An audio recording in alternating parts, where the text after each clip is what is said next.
Wah. Good morning. Happy Saturday. It's the weekend. How you guys doing? Did you guys miss me last night? Did you miss me? I didn't stream because I was very tired.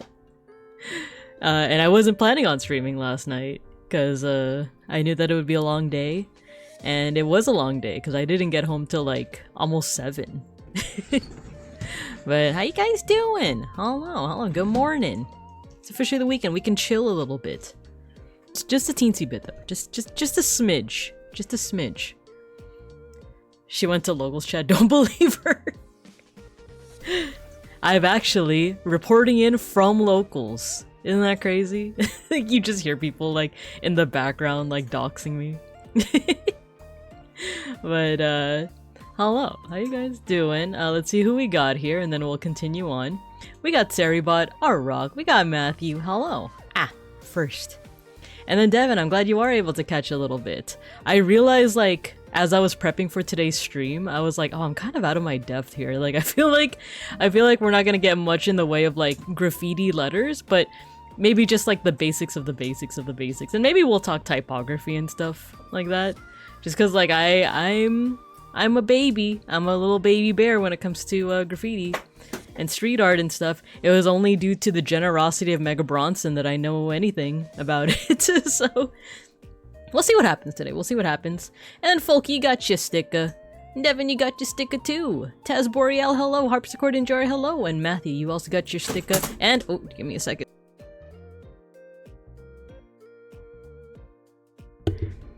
Alright, and then Matthew, you got your 25 stream streak. Awesome possum. Thank you for that. They're not even open yet. She broke in. She broke in. There's been evidence of a bear break-in. She's not even stealing any cards. She's just sitting there menacingly and streaming menacingly. But yeah. Let's see. Do I have everything set up? I believe I do. So we'll get to class. Get to class. Hello.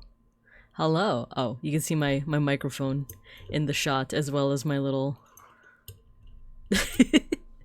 my little plushie from Lily Ums. But hello everyone. Hello, it's me, Babinka Bear, your local Sun Bear art history teacher and educational streamer. And today we are playing around with POSCA markers, kind of. Kind of, hold on. Let me, there we go. I have all of these black POSCA markers of different varieties. Whoa, folk, thank you for the 50 stream streak, Bear. Thank you. That's awesome. I broke into locals to stream from there before. Well, let's freaking go then. Yeah, it's the PawCam today. We got PawCam. Along with our, wait, hold on. I didn't put on any music. Let's put on some music. Walk like an Egyptian. Jacket in the summer is crazy. This is a sweater. It's kind of cool today. It's kind of like cloudy. Though I did look at the weather for today. It is gonna get into the 80s, but right now it's a little chilly. It's a little chilly, so it's gonna not be chilly probably within the next hour, and then I'm probably gonna have to take off the sweater. And you summon the cats. The cats are over there in the corner. We can actually put the cats on the table this time. Oh, hey, oh. There you go. Way-oh, way-oh. Are you guys walking like Egyptians today? Alright, let me, I actually don't have the Spotify thing. Oh, I'm big! I'm humongous. Among Us. Okay, let me just play around with the placement of these things. I'm big now. I'm Big Bear. 64 slices of American cheese. Oh, but they're gonna be so small by comparison. Yum, yum, yum, yum, yum, yum, yum, yum. Yum, yum, yum, yum, yum. Thank you. Thank you for all the redeems. Heck yeah, I'm eating good. I'm quite literally eating good. I do have a hard stop about 3 hours in. We might even end before that, but there is lunch today for Beans' brother. If you guys remember, his birthday was a couple of days ago, but we're celebrating it today at lunch, and that's gonna be in a couple of hours. So I'm probably gonna have to step away or end stream before then. But in the meantime, we'll be playing around with these POSCA markers. We're gonna try and learn a little bit about graffiti lettering. And if not graffiti lettering, then just basic lettering, you know? Like, I don't know that much about calligraphy. I know the teensiest bit. I tried to get into it a couple years back. I want to say during the Panera Bread, you know, of the 2020s, during the pandemic. And then just kind of, like, I just know that downstrokes are thicker, and that's all. That's really all I know. So I'm thinking for today, we might just, like, for 1, yap. For 2, do time guesser. And then for 3, we might even just write down letters for today and see where we can go from there. I did mention, and actually the origin of wanting to do a stream like this was being asked by you guys if I knew any graffiti letters, and the answer is no, but I'm somewhat familiar with bubble letters, because I feel like the era that I grew up in, that was kind of like all the rage. Like, I feel like everyone played around with bubble letters at least a little bit, or at least maybe it was just my school. But... and I don't even know if that's really what they're called, but they look like bubbles. Like, they're very, very round letters. So, yeah, we might just play around with that for today. And it might also just be a nice opportunity for me to show off my handwriting, which is, I mean, not great. It is handwriting. I would say that it's legible. But I think you guys will be the judge of that, right? It might be the case that I'll show off my handwriting and you guys will be like, what is she writing? Is that Egyptian? Is that the ancient Filipino text? But, well, we'll see. I personally feel like it's legible. I feel like I don't have chicken scratch. But of course, I feel like it all depends on, like, if you're writing something in, like, a rush, right? I feel like that's so much different compared to, like, you have all the time in the world to, like, be legible. And I also did take a typography class back in, like, the 2010s. Write like an Egyptian. I can actually watch this. Here, let me use the thinnest. The skinny. No, actually, this is not the thinnest. This is the thinnest. I can write bibinka. It's a foot. The foot is the b sound. BB, what was N again? I think N is the river. Bean, and then it's just a K. Which one was K? I feel like K was this one, the handbasket. There we go. So this is N, K. And they didn't have glyphs for vowels, so literally this would be my name. Babink. Babunk. Feet confirmed! Oh my gosh. No feet. No feet. Simply Egyptian letters, right? So how about this? To get ourselves started, before we even do things like time guesser, let's just draw some letters. I'm just gonna draw my letters as I usually draw them, right? And then I'll show you some variations that I've been playing around with, right? Like, I have my usual handwriting, like when I'm writing stuff down. And then, okay, this is gonna be a little bit of a tangent, but Beans bought this, like, really big whiteboard for us to use as a calendar. So every time I, like, fill out the calendar, and I only know this because May 1st was yesterday, so I was filling out our May calendar, I've been playing around with my letters a little bit, right?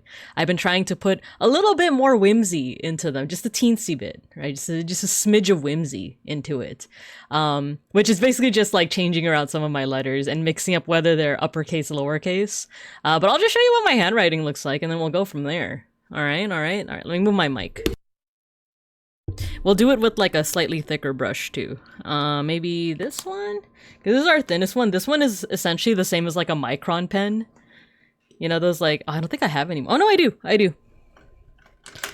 I used to play around with these a lot. When I had a, what's it called? This, like, planner that I like to use. You pet the cats. What is the thickness looking like on this? Oh yeah, it's like a brush. Well, not a brush. It's a nib, right? So I'll just write down the alphabet as I usually do. So A, B, C, D, E, F, G,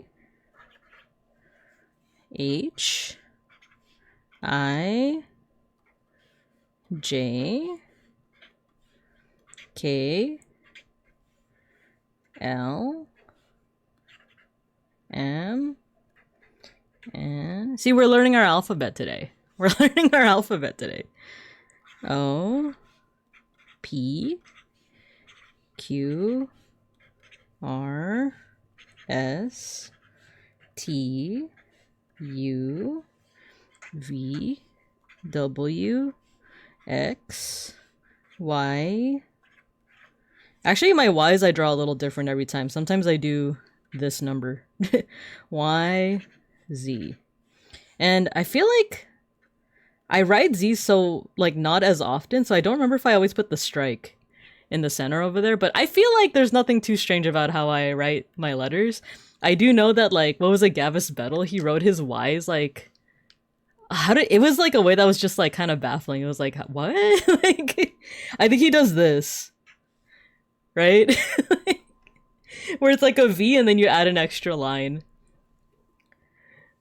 Which, like, I don't think that's like the most unhinged. And then I remember there was a video where, was it like Professor Lando?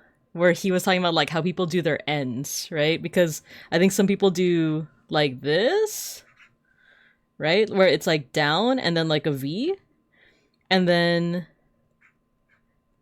like that, like down, down, down, right? How did I do mine again? I think I do like that, right? And then other people do like, what is it? Like the reverse, like that. Teacher-ish handwriting for sure. It's legible though, right? It's legible, I would say. So if I were to write down the quick brown fox jumped over the lazy dog. I think I do usually put the little strike through on the Z. It's not that noticeable, but I do usually do it, so. But I remember as a kid, I would, like, experiment with my letters, which is, well, as a kid, that's kind of the best time to experiment with your letters, right?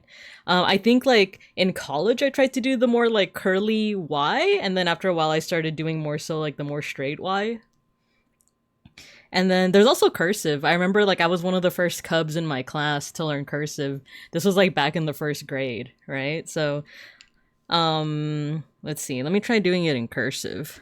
So, the quick brown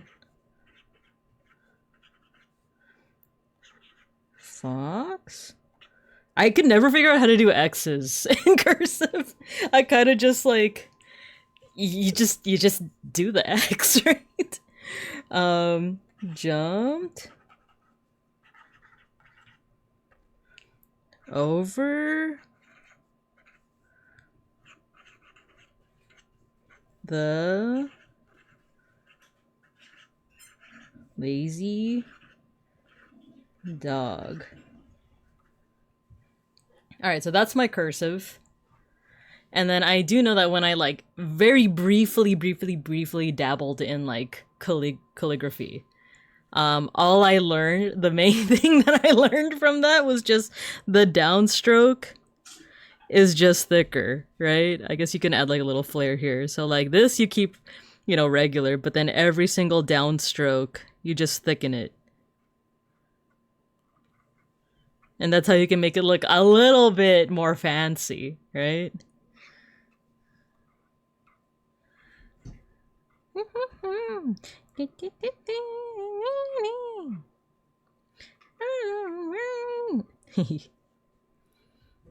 They stopped teaching cursive after like the first week they started teaching us. Really?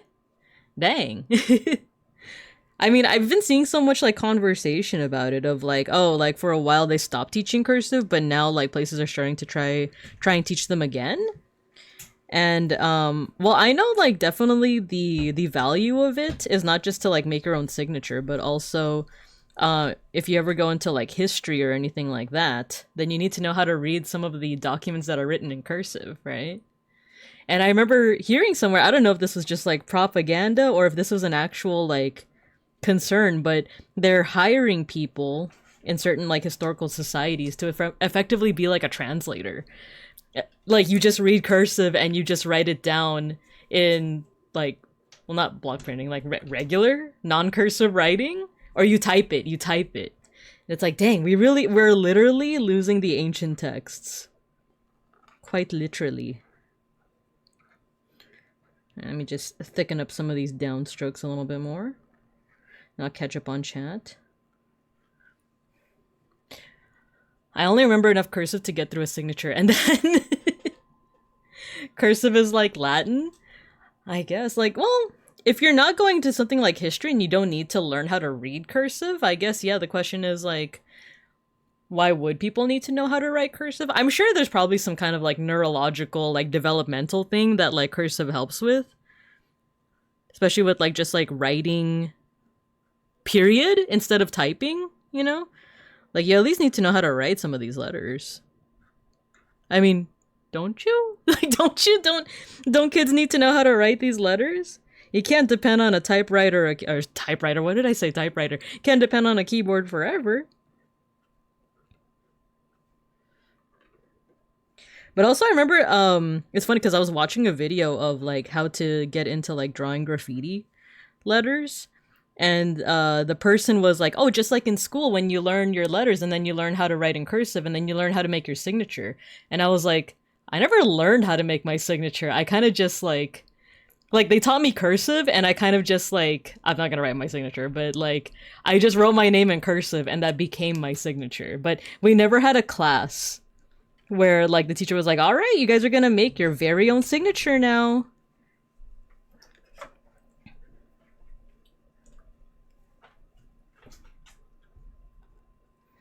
There we go. So yeah, that's what my handwriting looks like. That's what my hand. So if you guys ever need to forge my signature, you know, you have the tools ready for it. Know why? Wait, in terms of like reasons to learn cursive, I did hear that there probably is some kind of like not neurological, but like developmental, like it helps.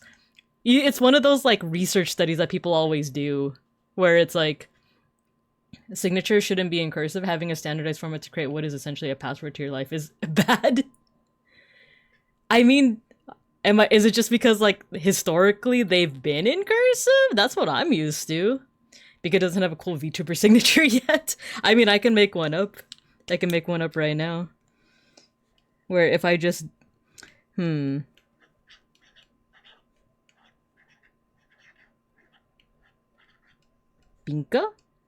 I think that's the thing with signatures, is that like it has to be something that is unique to you, and cursive is more likely to have like a more distinct style than like, I don't know, this type of handwriting. Because like my cursive is definitely like different from, say, like, I don't know, like other people's cursive. I feel like, well, I guess that's just how handwriting works, right? That like everyone's handwriting is different from one another. But for me personally, it just feels like cursive is a little bit more distinct in that, like, I don't know how many people can like imitate my distinct style of like cursive, right? And it's funny because like I think Beans at one point was like, oh, like you could try to incorporate like bear ears in your signature because the B in Binka could somehow become bear ears. And I remember like trying it out, and I feel like he's onto something. I just don't know how to actually like execute on it.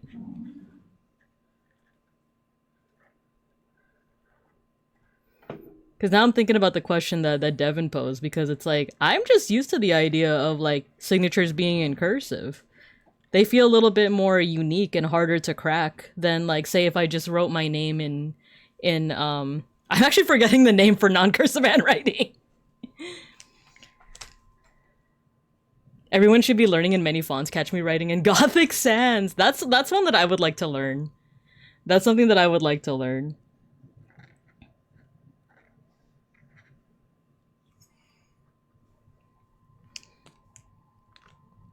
To be fair, when they check for forgery and signatures, they focus more on how it was written, speed and smoothness, more than the actual accuracy of matching the shape of his signature. Ah, okay. Well, I will admit to you guys something, that like when I was a kiddo, we would do these like at-home reading, like, or I guess the homework was to like read, but your parent or your adult had to like sign off on it and be like, yeah, Binku totally read The Giving Tree 54 times for her homework. She totally did that. So usually you get like your parent or your adult to like sign for you and stuff like that. But I remember there were days where like, I don't know, like there were days where I didn't feel like asking my parents, so I just forged it.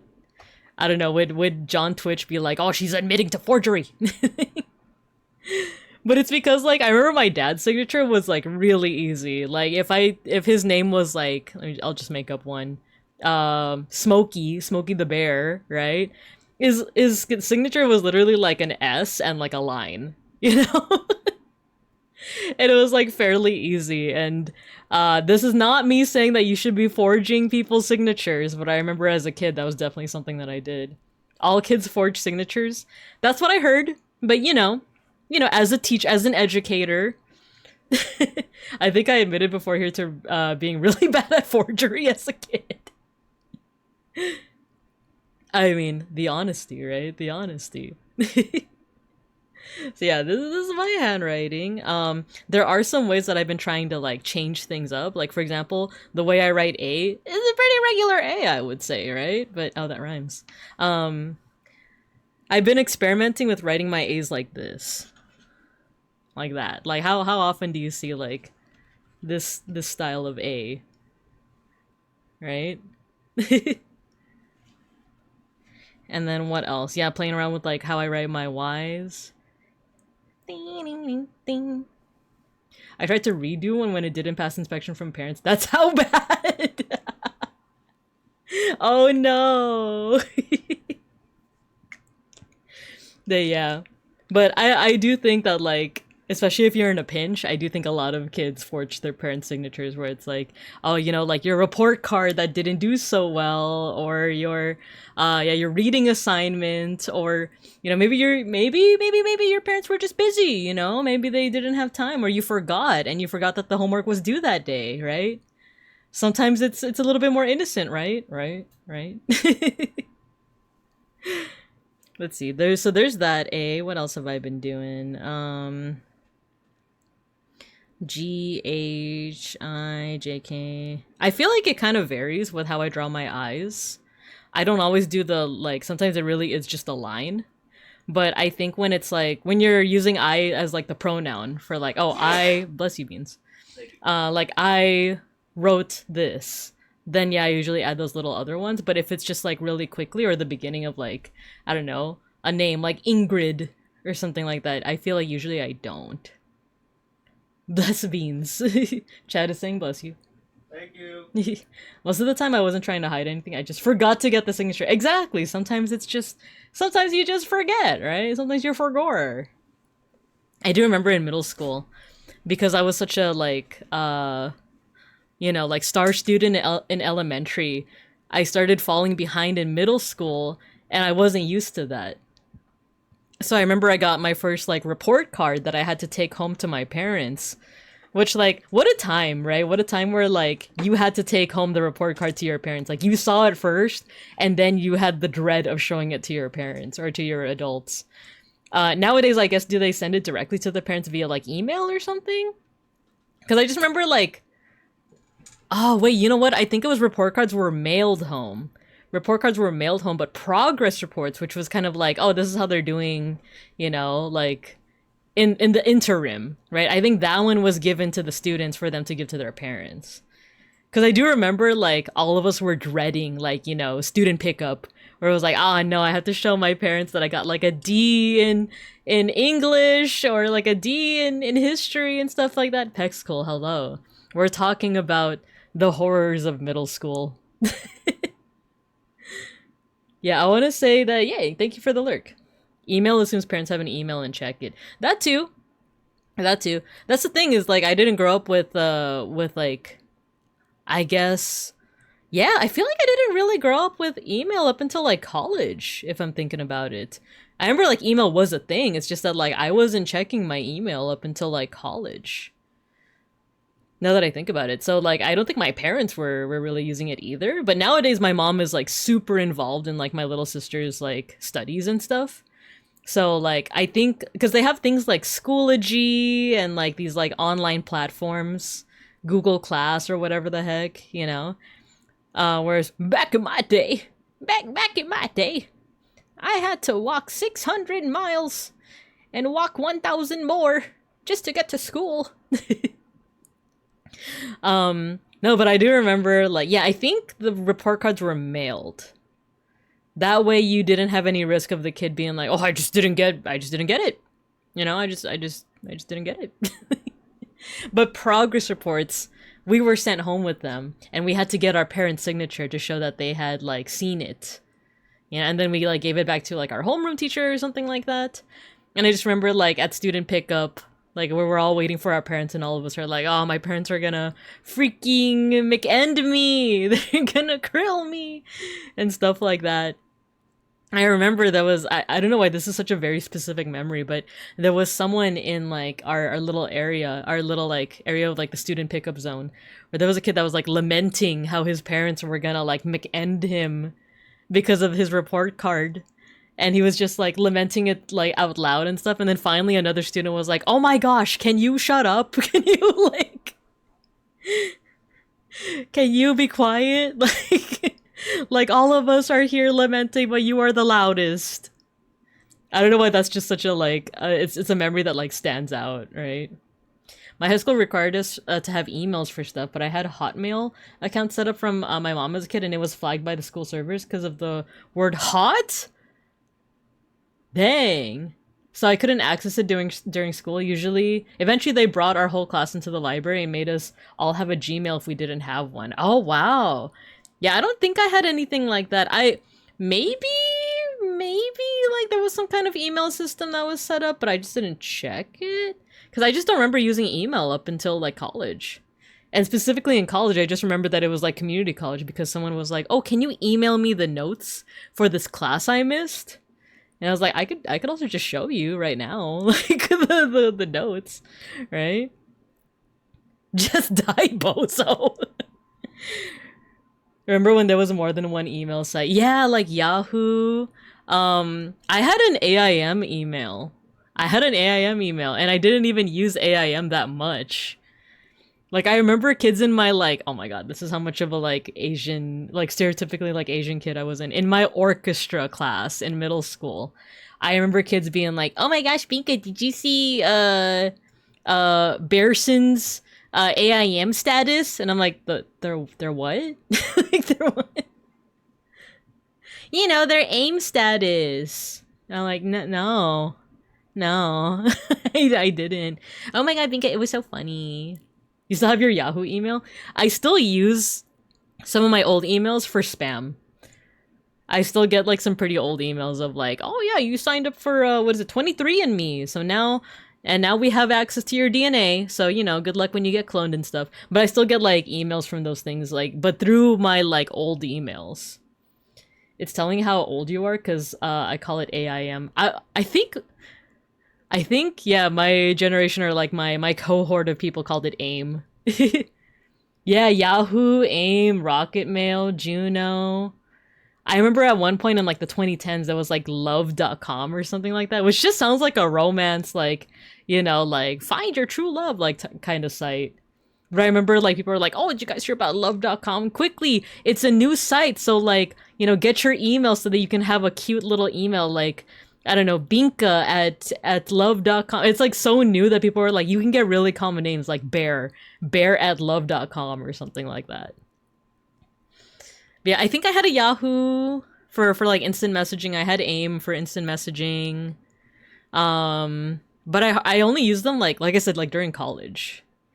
I feel like during like actual middle school, high school, it was still kind of like in the beginnings of such things. Oh my gosh, do you guys want to know how like a rookie mistake that I made as like a child? Because I do remember that, of course, the internet and like AOL and all those things were a thing when I was a kid. I remember I was like in like 4th or 5th grade or something like that, and then my mom signed like me, her, and like other people in our family for like I was an only child back then too. She signed a couple people up for like an AOL account. And then my aunt wanted to test it out, so she was like, oh, Binka, what's your email? I'll send you a cute little email. And I didn't know how this stuff worked. So I like told her like, oh, this is my email, you know, Asian Bink 1 to 26 at AOL.com, and here's my password. I don't know why I thought as a kid I was like, because I think I had no like idea what a password even was back then. Like I was just a little kid, so I was like, "Oh, here's my password too." And she's like, "Oh no, I don't need that. I just need your email." So yeah, if you caught like fourth grade Bink back in the day, she would have told you her password to everything. It was like, "Oh, Babika, can I have your email so that I can send you the homework?" And it's like, yeah, here's my email and here's my password. Remember, it's uppercase G. And then she stole your identity as a child. I mean, thankfully she didn't. At least I don't think she did. Imagine, like, for one stream, it just, like, pops in, where it's like, you know, you do the whole, like, intro screen over here. And it's like, wah! But then it's, like, obviously a different voice. It's like, wah. Hello, Babinkubs. It is I, Babinka. It is I, Aunt Babinka. 4-year-old Binka, what are the launch codes? Oh, it's 67 426 9. She totally made a Habbo Hotel account on your name. Well, what's funny is I don't think my aunt was even that tech savvy. It was like my uncle and my dad that were like the most tech savvy people. So it would be really funny if my aunt did like, oh, I've been hearing about this Habbo Hotel thing. That should be a fun thing. I'll just use Binka's email and password for that. How do you do, fellow kids? That's another thing. I was never on Habbo Hotel. That was another thing that I was just never on. I've only heard about it from like the old like 4chan days, the Encyclopedia Dramatica days. Never actually like had it. Then she found out that the pool's closed. Yup. That's my only frame of reference to Habbo Hotel was that the pool's closed. Wow, what a time that was. A different time for sure, but it was a time, you know. Well, okay, let's do a little bit more writing, and then we'll do some time guesser as well. We'll do some time guesser. So, in terms of like experimenting with letters and stuff, I've been trying to like I said, when I'm filling out the calendar for the month, I've been mixing up my my uppercase and lowercase just for a little bit of flair, a little bit of whimsy. So for example, for May, I think I did this. Right? May, April, you know, feels like it's a little bit more whimsical. I keep saying that word, but do I know what it means? So that's what I've been doing, and then I was looking into like ways to, I don't know, get into the practice of like graffiti writing and stuff like that. And a lot of the times they're like, oh, don't overcomplicate it. Don't try to like, you know, go in with all of these different like flares and stuff like that, where it's like, you know, Binka. But then you have like an arrow going here, so now it looks like a G, and then you have quotation marks, and you have like a little heart here, and then you have like, I don't know, like another arrow here. Where it's like a lot of beginner mistakes include like just being like putting too much into it without really knowing like what it is you're doing. So, you know, I feel like just going into stuff like basic lettering would be a good way to go about things. But I do also know a little bit about bubble letters. And once again, I don't know if that's actually what they're called, but like that's what they seem like to me. So if we want to try that out really quickly, let me put this way. Actually, it is starting to get kind of hot. So let me actually, here, we'll turn the webcam off. I'm gonna take off the sweeter. And maybe we'll do time guesser in a little bit before we get into bubble letters. Yeah, let's actually do that. Let's do that. But BRB, I'm gonna take off the sweeter.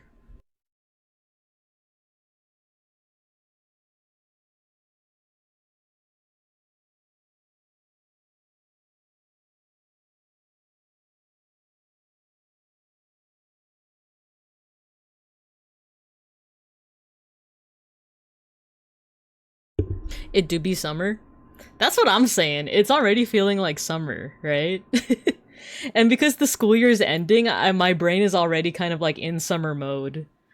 So that I agree. I kind of agree. Technically it is spring, but it feels like summer. Which, you know what? You know what? Do do do do do do do do do do. I actually like the song by Childish Gambino.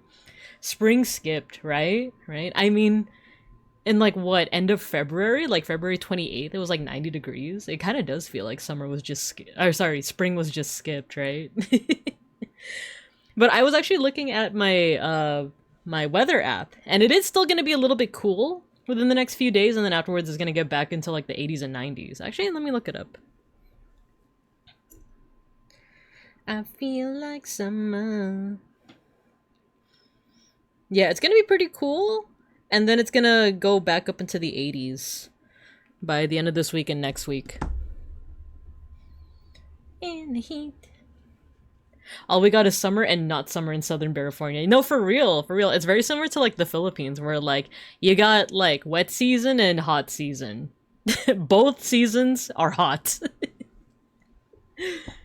But to be fair, I do feel like we do have like more rainy seasons and cold seasons. It's just not when you expect it. I feel like back in my day, or back before, I feel like it started to get cold around October, and then it would last up until maybe like March. Now it just feels like it's still hot into October, and then like it doesn't really get cold and rainy until January, and then like maybe a little bit of February. Hot and heat stroke season, exactly. Exactly. It rains in both summer and not summer. We get summer and cold summer. There you go. There you go. In the end, it feels like summer, right? It always feels like summer. I mean, NYC gets snow. Yeah, I feel like East Coast and like, was it New England, New York? You guys have seasons. Like, I feel like you guys actually have seasons. I don't think we have seasons anymore over here in our neck of the woods, and also in like folks' neck of the woods, right? It's hot or it's wet. Like, not summer is normal for rain. Just like Ed said, summer rains, you can never predict them. They actually get lousy Smarch weather. It's true. It's true. If I know anything about where Springfield is, and I don't, lousy Smarch weather. You have hot, wet, and wildfire season. No, the hot wildfire is folded into hot season. So wet, hot, dry. Nah, hot and dry are the same thing. Hot and dry are the same thing. There is occasional humidity, but I feel like it's more rare. Like, there have been some humid days, but I remember like when I went to the Philippines and Japan actually, like when I felt that humidity, it's like, oh yeah, this is different, you know? And I think I also mentioned that like humidity doesn't affect me as much, but I do remember like feeling it. Sometimes wildfire season is not summer. I'm trying to remember, there was like a big wildfire a couple years back. And I remember because, oh my god, this was... I don't remember if I ever told this story, but I used to work for a like for-profit school. It was like one of my very first jobs out of college. And it was one of those like, oh cool, I get to get into teaching like right away. Like now that I have my degree and everything. And that was the worst job I think I've ever had. And I hated it. I hated every second of it. I hated that I had to like teach a bunch of rich kids, and I just hated, like, my commute too was like kind of hellish because I had to wake up like ridiculously early and work long hours like every single day for a bunch of spoiled rich kids. And then during that time there was a big old like wildfire. I hate rich people. So during this time there was like a big wildfire, and I remember like when I was on the bus to my job, you saw it. Like, you could see the wildfire. It was literally like looking into hell. Like any like, if you imagine like the word hell, you know what? I'll give you guys a visual. It was like this, you know? Like this is what it looked like from that bus ride. And a part of me was like, oh my gosh, I hope that work gets canceled because of this. Like, it was so bad. I was so stressed out every single day. that a part of me was actually hoping for some kind of natural disaster to make it so that like there was just no school that day, you know? And you know what's funny is that at no point were classes ever canceled. So yeah, in fact, there was, oh my gosh, there was one time where like one of my students was sick, so they couldn't come in. And I was like, okay, cool. So that means I just have a free period. For a little bit of context, this was I don't want to say too much, but basically this was a school in which it wasn't like a usual classroom. You had a very limited number of students. So like in cases where like no students could make it, then that class was just canceled for the day. So like one of my students was like not there for the day, and I was like, okay, cool, so I get a free period. And then I got an email from the mom saying that like, oh no, actually she's gonna log in virtually. And mind you, this is before the pandemic. So this is before like Zoom was like a really well-known thing, or like just calling in to like video call, at least for school, because like things like Uvu and Skype were definitely a thing by this point, but like the idea of like doing it for school was like not as much of a thing that I was familiar with. So I was like, oh, well, isn't she sick? Is it like, shouldn't she be resting? And she's like, no, like she's gonna come into class, don't worry. But she'll be virtual, so you could still teach her. And when she like logged onto this virtual like video thing, she was like very obviously visibly sick. And I was like, are you sure you want to like take class today? And she's like coughing, she's in bed. Mind you, like I could see her like blankets and stuff. She's like, no, it's okay. It's okay, just teach as you usually would. And I'm like, dude, like, time to go, D&D, have fun graffitiing Bink and chat. Thanks for stopping by, Devin. I appreciate you. Have fun with D&D. Get those nat 20s. Get those nat 20s or else. Let's see. Let me see. It was like last year's New Year was a huge one. Oh, yeah. That one was like a really big one too. I wonder if that was the fire that Randon tried to ask an officer if he could buy closer to. Bibinka was the blue demon eating a cub. Yeah, good luck at D&D. Go steal all the things not bolted down and some things that are. Gotta love the American sick culture. No, for real, this school was just cursed. Like, I don't want to say too much about it, but like, it was just so bad. The fact that like, and the whole reason why the mom, I don't think it was even that the mom was like super strict about like her daughter attending class, even if it was virtually and even if she was sick. Like I said, this is a for-profit school, so like, basically, I think the parent was paying for every single session. So if she already paid and there's like no refunds or anything like that, then it's like, oh yeah, even if my kid is sick, I have to make sure they attend. Otherwise, that's a waste of my money, you know? So it's like, it's one of those things that like kind of radicalizes you. Like I was already like kind of sort of like radicalized in certain ways by this point, but this one was even more so of like, how like like late stage capitalism like infects the realm of education. It was so bad, and like I tried to last like a school year. No, you know what? I kept on moving the bar because I was like, if I just survive the school year, I'll be fine, because next school year I could just recycle all of these lesson plans that I have made, you know? Because what it was I signed on to this school as a history teacher. Social studies history teacher, right? So I was expecting to teach history and social studies, right? Late stage capitalism, yeah, exactly. And not only that, but I told them that like, oh, my specialty is in like ancient history and world history, right? Like I'm not as well versed in like US history, but they were like, oh, it's to kind of like essentially maximize profits, but to like give you more hours essentially. If you also want to teach like 8th grade history, which is like US history, we can also give you that option. I'm like, okay, I guess if I get more hours, right? No, wait, I'm misremembering, because you know what? They didn't even ask me. They didn't even ask me. They're like, okay, Binka, for your first week, we're gonna give you 3 students. 2 of them are learning ancient history and one of them is learning like world history. And I'm like, okay, that's doable, right? 3 students. Ancient history and world history, that's my specialty, right? So I can do that, that's fine. And then the second week, they're like, oh, we're actually adding like 5 more students. Like 3 of them are learning like US history. 1 student is learning geography.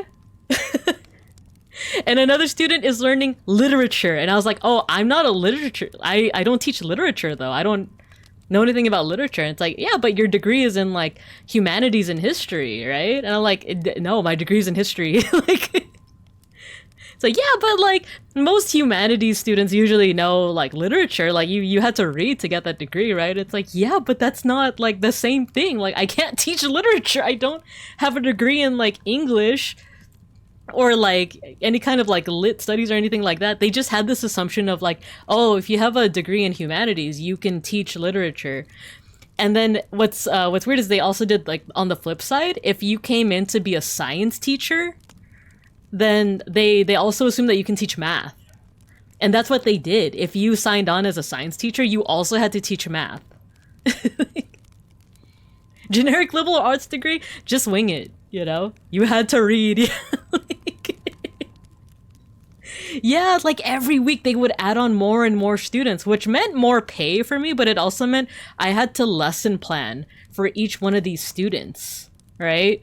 Like I had to make like completely unique lesson plans for each one of these students every single day. Like I had to have a lesson plan for one student who was doing like ancient history, and then another student who was doing world history, and then another who's doing geography, and then another who's doing US history, and another who's doing like US history, but they also have what's it called, dyslexia, but then also US history, but this student is you know, like only reads at like a 6th grade level. And like each of these students had to have like an individualized like lesson plan that I had to plan. And the thing is, I wasn't getting paid for any of my planning. like I was only being paid for the hours that I was teaching. So like it was hellish. Like literally where we're at right now in detention, this is what it felt like. This is exactly what it felt like. So one teacher teaching 10 subjects. Exactly. And there were times where like, not to get too depressing, but I remember like breaking down and crying in front of Beans and being like, I don't know if I can do this. Like, I don't know if I'm built for this, you know? And like it was especially hard because like, you know, I was like super passionate about like education, as I still am, right? I'm still like super passionate about education and like teaching the youth and working with youth and everything like that and making education accessible and all that stuff. And here I was working the job and I couldn't do it, right? And because this was one of my first jobs out of college, I had no frame of reference of like, oh yeah, this is bad, you know? I just thought that it was like a skill issue on my part. I thought that like, oh, if I can't do this, this means that I'm just not built for teaching, you know? So like it was like really like soul sucking as well. And I remember I was like, I just need to last 1 year because then next year I could just recycle all of these lesson plans, right? And then like I think I was about like a month or two in and I was like, oh man, I can't do this. Maybe just like at least get through the semester. Like I think at that point I was already like, I have to quit. Like I can't do this anymore. But at the very least, like I have to get to the end of the semester. I can't just leave these kids hanging in the middle of the semester. And this should have been a big red flag. Other coworkers did that. I had other coworkers that left in the middle of the semester and I had to take their students. So I was like, I can't do that. I can't do that to the kids. So I have to stay on for a semester, right? And then like the bar just kept getting lower and lower and lower where I was like, I just have to last 1 more month, just 1 more month, 1 more week, 1 more week. And I actually did end up leaving, but it was like close enough to the end of the semester where like it wasn't too bad, but I couldn't even make it to the end of the semester. I think in total I only worked for them for like 3 or 4 months. Like I could not do it. It was just too depressing. It was too hard. The commute was also like really hellish as well. And like, it was just bad. It was just terrible. Fugubi, hello. Sorry that you came in and I was like commiserating about like one of my first like really bad jobs. But thankfully I'm not there anymore. Were you getting paid slightly more than average teacher salary? I'm trying to think. I think I could just say the number. I think I was being paid 27 or 28 an hour, which I don't think is anywhere close to. Wait, you know what? This is worth looking into. What is the wage for average wage teacher? Or how about this? Average hourly wage teacher, Los Bingos. Okay, what was the... Oh, no, I need to put the year, too. This was back in, like, 20... or late 2010s? Based on 2018-2019 data, teachers with regular credentials were being around 50K to 90K, often equating to roughly 35-50. So I wasn't even being paid, like, the same wage as, like, regular teachers. And, like, part of it, too, is that they actually, I wasn't credentialed. I'll just say that I was literally just, my only quote-unquote credentials were my bachelor's and my master's degree. So I wasn't even, like, I didn't even have a teaching credential. And I remember, like, the person that was in charge of me was like, oh, we actually prefer that you don't have a credential because they are more suited to our style of teaching. And I think that's another thing that should have been, like, a big red flag. It's like, oh yeah, we actually prefer that you're not credentialed, so you don't know, like, what proper teaching methods are. You're more used to, like, our way of teaching. So that should have been a big red flag. But once again, this was, like, one of my first jobs out of college. So I didn't know. I didn't know that, like, this was terrible, actually. It wasn't until I was, like, soul sucked out of me, you know, depressed, crying every single day, you know, hoping for literally, like, a natural disaster to, like, close down the school for a day. Like, the fact that it got to that point is like, oh yeah, this is bad. Like, this is so bad. What did I just join into? It was like one of my first jobs out of college. Was just really bad. I had to teach for a for-profit school, and it was like very late stage capitalism where like I feel like they were scamming the students, even though all the students were kind of, I didn't like a lot of them that much. There were a few that I really like. There were a few that, like, oh, you have really good, like, critical thinking skills out the gate, right? And then there were some that just did not realize how privileged they were. So let's see. I saw a post about JP Hollowstar's earnings and the average wages for teachers and salarymen over there. The number was depressing. Oh my gosh. Hell being California weather and education. Chiaroscuro, that's such a cool name. But you were paid in experience.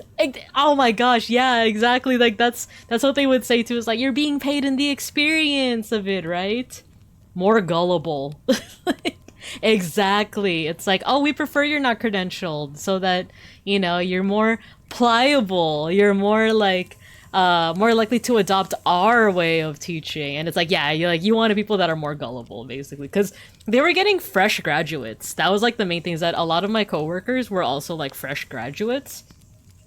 And sometimes, like, out of curiosity, I see like who is still teaching in this organization, and some of their websites do have like information about like who their teachers are. And I was like, oh, that person's still there, that person's still there, but like 90% of the people that like joined the same time I did left. So, you know. A normal kid amongst the creatures. For real, my mom was a teacher learning specialist, so I've definitely grown up hearing how much schools will demand from teachers and then just not reward them for it. No, 100%. But I think it was particularly bad for this one because it was for profit. It was like it was like very dependent on like the parents were paying exorbitant sums for this school, and it was like it just didn't translate well because it's like you're paying more than you would at like a private school, at least with like credentialed teachers, right? But you're not getting like the quality education that you're hoping for, you know? Less knowledgeable of labor laws, exactly. No, but yeah, like overall, the state of education is like really bad here in Bear America for many reasons. But it's also like not like you can't blame it on any single thing, like the kids or the parents or the teachers, because it does seem like everyone's trying their best. It's just that the system is so effed that, like, you know, teachers want to give their students a quality education, and parents also want to like expect that from the teachers. But yeah, kind of like what Chiaroscuro said, like there's just so many like expectations that are coming from like higher ups that are like, oh no, you can't you can't teach what you want, you have to teach what's on the standardized test, you know? And actually, it's funny, I happened to be able to visit my middle school, the old middle school that I went to. And by the way, we do have an ad break coming up. So actually, let's go to the cup corner right now. Let me see if I can finish my thought before we go on ad break. But I was able to visit my old middle school, and I was telling my one history teacher of like, oh, I love how you taught us like the state capitals and the amendments and stuff like that. And I still remember them because of all of your like mnemonic devices that you like all your memory tricks to help us remember things like that. And I was like, oh, do you still teach it nowadays? And he's like, oh, unfortunately, no, I don't, because there's just not enough time and it's not on like the standardized tests. And I remember just like nodding when he told me that, but later on I was like, wait, the amendments aren't on standardized tests anymore? like, like the US Constitution Bill of Rights, like the amendments, is that not on the test anymore? That's crazy. Like, that's crazy. So we have an ad break. I'll catch up on chat after that. But yeah, chew on that. Chew on that while we have our ad break. And I'll see you guys in a couple of minutes.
Okay, we're back. We are back. Alright, let's see. I was ranting about my first job, the state of education, all that good stuff, all the usual stuff, you know? Let's see what I missed. I remember high school talking to my teachers and professors, and they unanimously told me not to be a teacher. Oh, high school and college. Yeah, like, in many ways, it is like a thankless job. Like, literally, well, like, you'll definitely get, like, verbal thanks, and thanks in ways like, oh, you get a little, like, gift card in a gift basket, and you get, like, a free t-shirt and stuff like that. But, like, monetarily, like a livable wage and all that kind of stuff, and like resources for students that might have like learning differences and stuff like that, yeah, you're not gonna get that. You're like depending on like where and when and how and everything like that, it is pretty rough. It's pretty rough out there because like the society, bare American society, just doesn't respect the idea of education. And I think it does go into what Folk was saying of like they don't want people learning that stuff anymore, where it's like, oh, if the Constitution, Bill of Rights, and amendments aren't being covered in like standardized testing, it's probably because they don't want people learning about that. They don't want you to know like your rights and like what's been abolished and changed in the Constitution and all of that, you know? Like, that's the kind of stuff that, like, oh yeah, like, public school teachers don't have time to go over that anymore. So, like, it's, you have to take, like, an American history class, like, in college in order to get, like, a good handle on some of that stuff. So it's just crazy to me that, like, yeah, like, what is and isn't being prioritized in the state of education right now. It's crazy. It's crazy to think about. But that's why I'm giving you guys a quality education right here. We're learning about graffiti. So much for AP Poly Sci. That too. Well, I'm trying to remember like my experiences with AP classes. For those who don't know, AP is advanced placement, and it's one of the like, at least the way that I understand it is like one of those tiers of like, if you're taking a certain class in like middle or high school. Actually, I don't think they have AP in middle school, right? It's mostly just high school, right? Babinka University, exactly. Exactly. Welcome to Babinka's Bungalow University. Yeah, learning about our right to bear arms. Exactly, exactly. But yeah, I remember like AP classes also felt harder than actual college classes because they're advertised as like, oh, these are college level classes. Because you could take regular English, you could take honors English, or you could take AP English. This is like advanced placement where like you're gonna have to take an exam at the end of the year. And it's on a scale of like what, 1 to 5, and like anything below a 3 is failing. So, but the thing is, I think the calendar was like a little bit accelerated because I remember at least in my time, the exam was around March or May. No, I think May, right? May. So it's like enough into the end of the year, right? Bear arms. It was enough into the end of the year where like it kind of made sense, but I remember it was slightly accelerated. And that still felt harder than like actual college classes. And you know what? I think I did see a video about like comparing the two.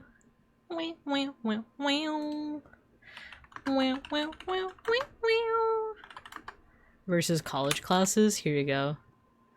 The AP teacher versus the college teacher. Let me pause the music real quick. We're React Andy today.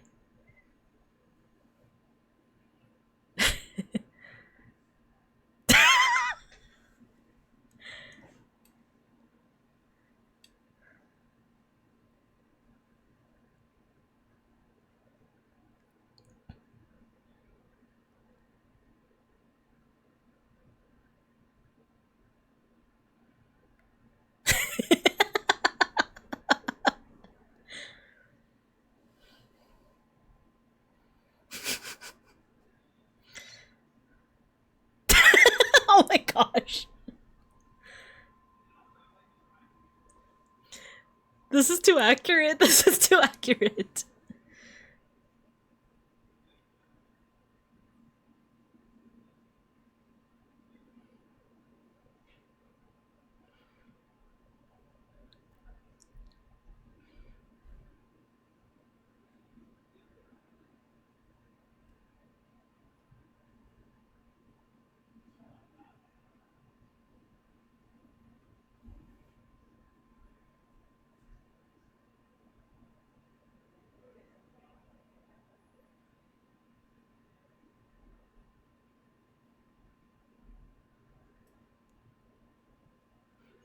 You know what? I had that professor, but that was him for football. Because I remember that's when I would zone out. Like he would be like mock arguing with people in the front of the class about football stuff, and I would just zone out. I was like, all right, I'm not gonna get anything out of this for now. I'm just gonna zone out. And this is before like I was super addicted to my phone, so I think I would literally just like zone out. Like I would just stare straight at the wall as they were like, no, I don't know. Yeah, I don't know about the Raiders today. I don't know. Also, hello, Mega Bronson. Hello. We were, I'm trying to get into letters, and I wanted to learn about graffiti letters today, but I realized I'm a little bit out of my depth. We did draw some, like, I did show off just my handwriting. I did show off just like my handwriting and stuff like that. But now we're just talking about like education and stuff. So like AP classes versus like the professors that actually teach the college classes. Because it did feel like AP classes were like a lot more pressure. And then when you actually go to college, it's like, yeah, you get that guy who's like Kobe or LeBron, you know? That hits too close. Yeah. That, at least like in my memory, this is how it felt with some of my AP teachers. Every AP class was always like, college is going to be tough and strict. However, I did learn way more as a youth. True. I do remember learning a lot. What helped me a lot with AP European history, though, was Hitalia, was anime, was chipping, and yaoi, and all those things. So it's like yeah, I definitely remember some of the alliances. Boy, do I remember the alliances, you know? Anyway, let's put some music back on. But yeah. So like that's what we were doing up until now. We were just talking about education and whatnot, and that's why I want to give you guys a quality education, right? Where we listen to Redbone and we debate on Kobe and LeBron. No, I'm just kidding. I actually don't know that much about sports in general. Excuse me.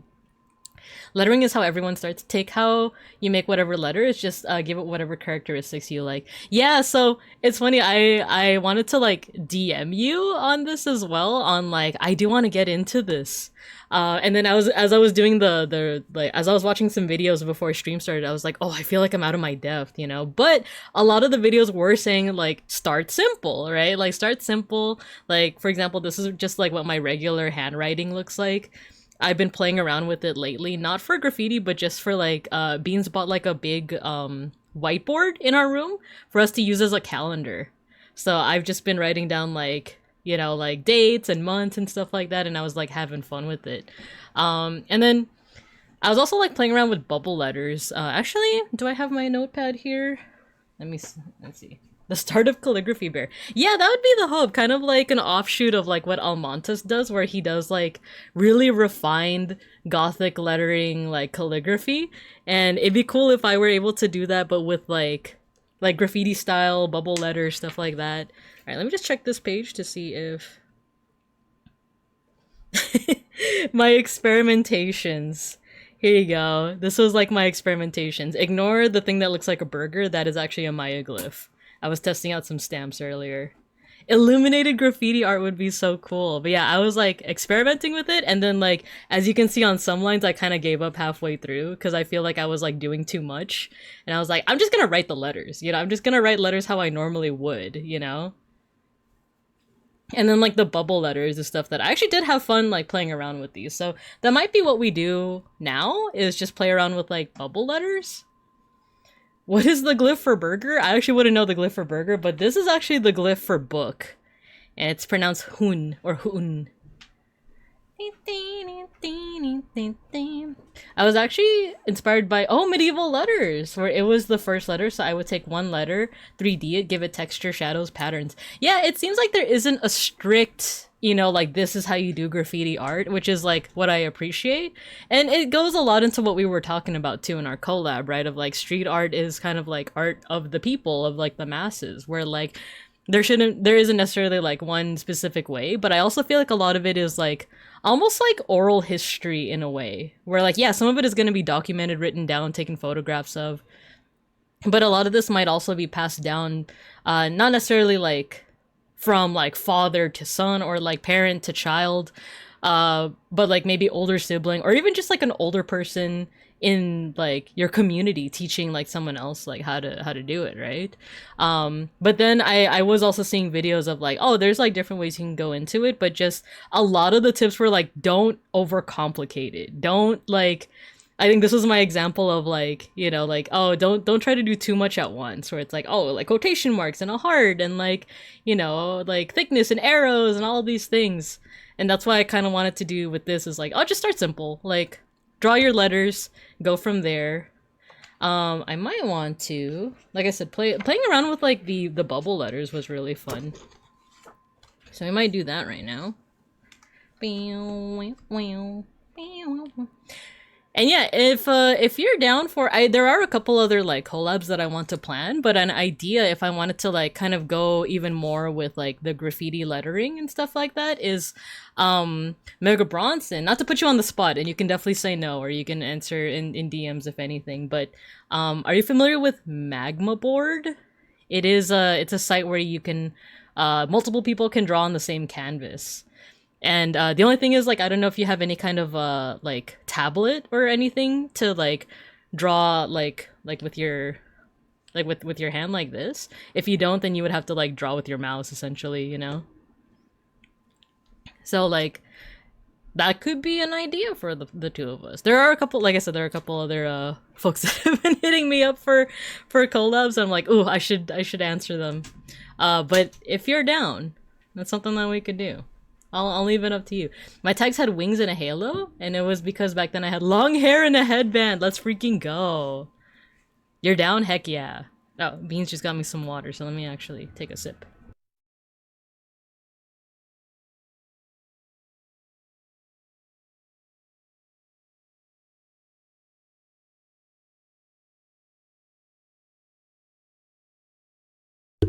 Okie dokie.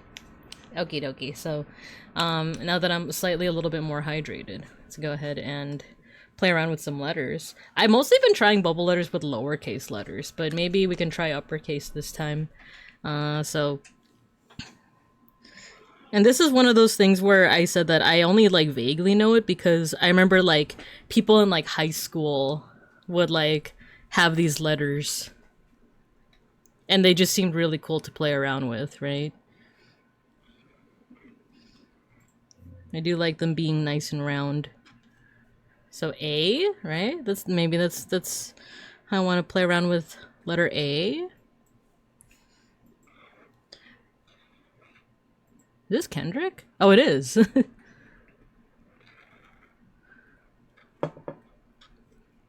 a lot of this is just copying off of like things I remember from high school.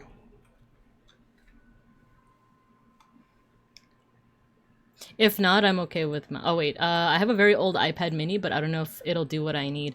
As long as the iPad mini can access the internet, like if you have Chrome or if you have like internet access from it, I would just need to give you the link to the Magma board. And if you're able to like draw on it with that, then that's something that we could do. Otherwise, if not, I'm okay with mouse. Yeah, because I remember for the for our collab on the Figma board, you were able to like make those letters, I'm assuming with mouse, and I was like, oh, that's sick, right? That's so cool.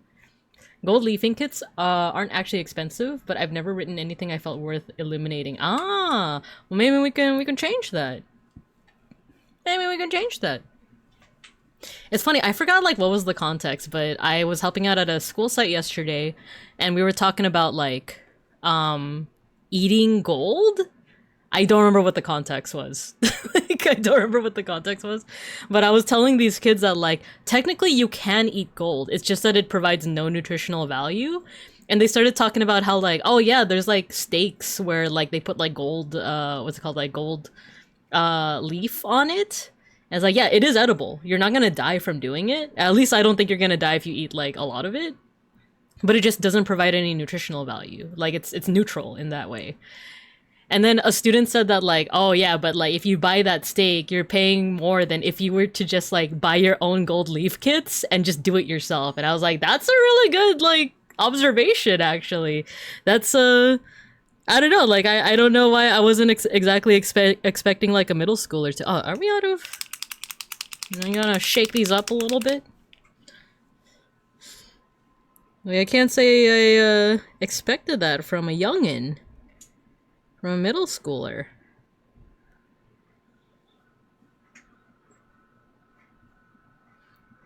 But that is correct, you know?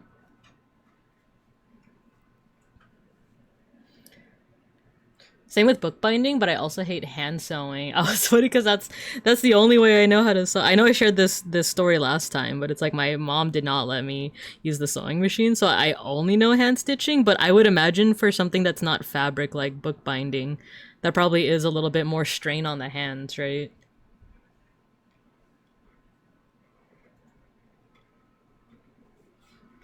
Okay, we got A, B. Let's do C. Do I want it to look like a butt? Like that? Ding, ding, ding, ding, ding. Oh! It's been a while! It's been a while with, this artist, right? I liked his old stuff, but he's interesting. Interesting. I was like, oh, I haven't heard the song in a...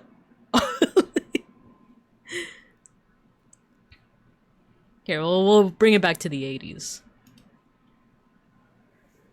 Yeah, the gold foods are all ostentatious spectacle. For the gram, exactly. Isn't the guy who, what is it, the salt guy? Salt Bay? Didn't he, like, have a steak business? That, like, part of it was, like, that gold steak?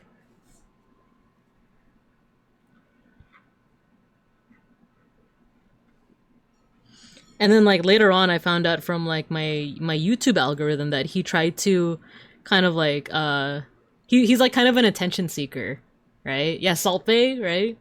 He's kind of like an attention seeker, and then I think during the last World Cup, he tried to come up to, like, the main players and acting like he knew them.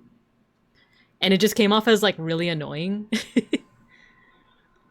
Funny enough, Salt Bay's food is all spectacle, doesn't taste good. That's what I've heard as well. That's what I've heard as well, is that, like, it's not worth the hype at all. Like, he had, like, his, claim to fame. Oh no, I think we are, let's see. Not running out of ink, but I do, yeah, maybe we can test it on this. Oh, no more.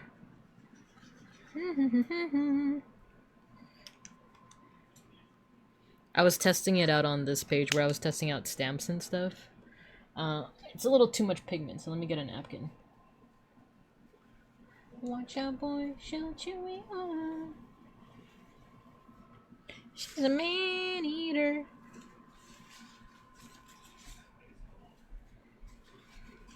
Here, let's dry that up. She's a man-eater. Yeah, we'll just leave this paper towel here. Or this napkin. Just put that there. Alright, now we have more ink.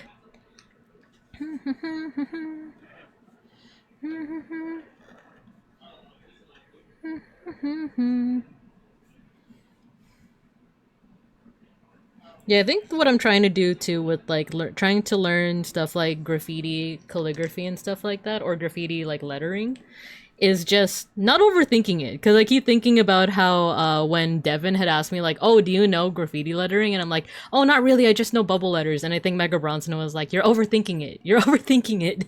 The answer is yes. Like, I'm trying as much as... I think that's like the key.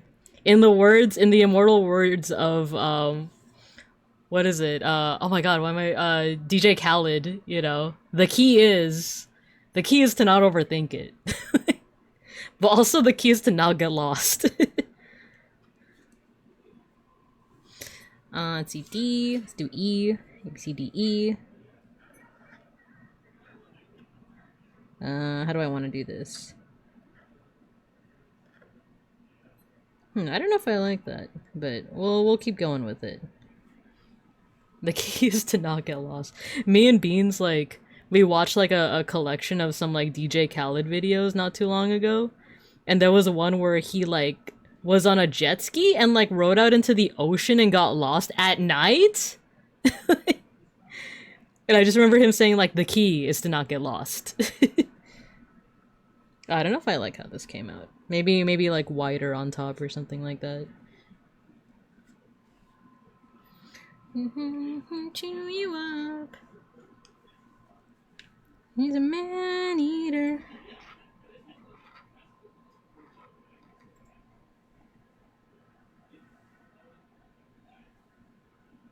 I don't know if I like that either, but we'll keep on keeping on.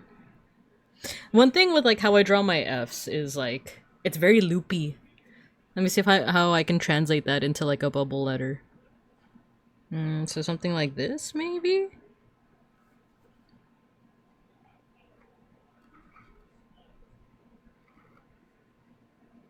Oh, that's not too bad. I like that.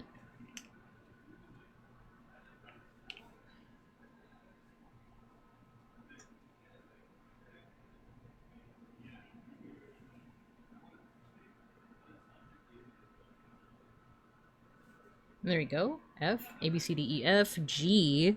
Oh, this one might be a little bit harder, actually. How do I do this?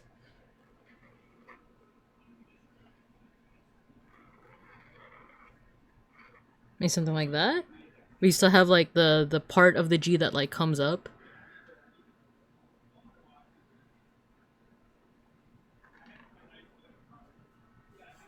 It kind of looks like a G, I want to say, right?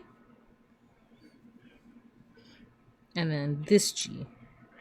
I was watching, like, one video on, like, how to get into graffiti lettering. And they started going into, like, some typography stuff, too. They're going into, like, the different line. I already forgot, like, the names of the lines, but there's certain lines that you use of, like, oh, like, when you do, like, a lowercase p, q, g, y, they all have, like, a little tail that goes a little bit below the line. You know, like, when you're first learning how to do letters in general, like, in elementary school? There's, like, a specific name for those lines. And I thought it was pretty cool that this guy was, like, going into, like, literally things that you learn in, like, typography class.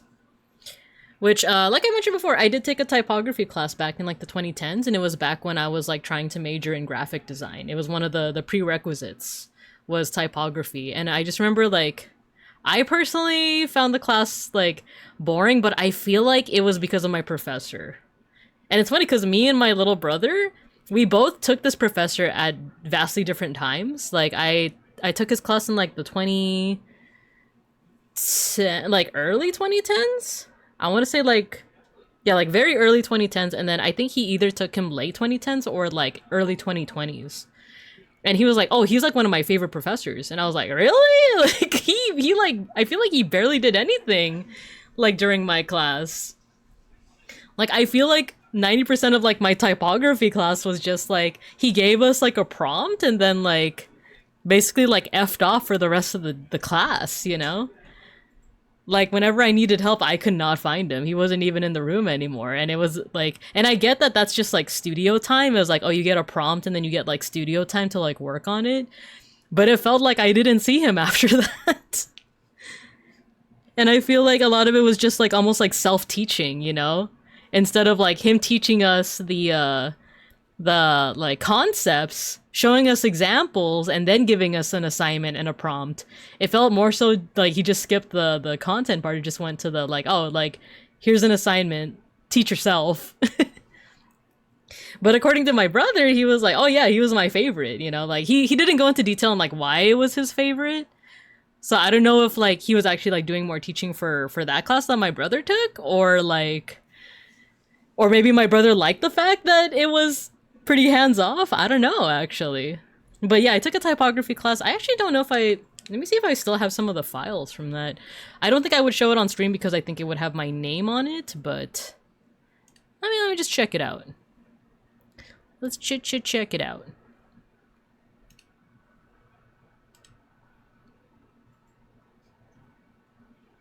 Let's see, I still save a lot of my old academic stuff. Graphic design, where are you?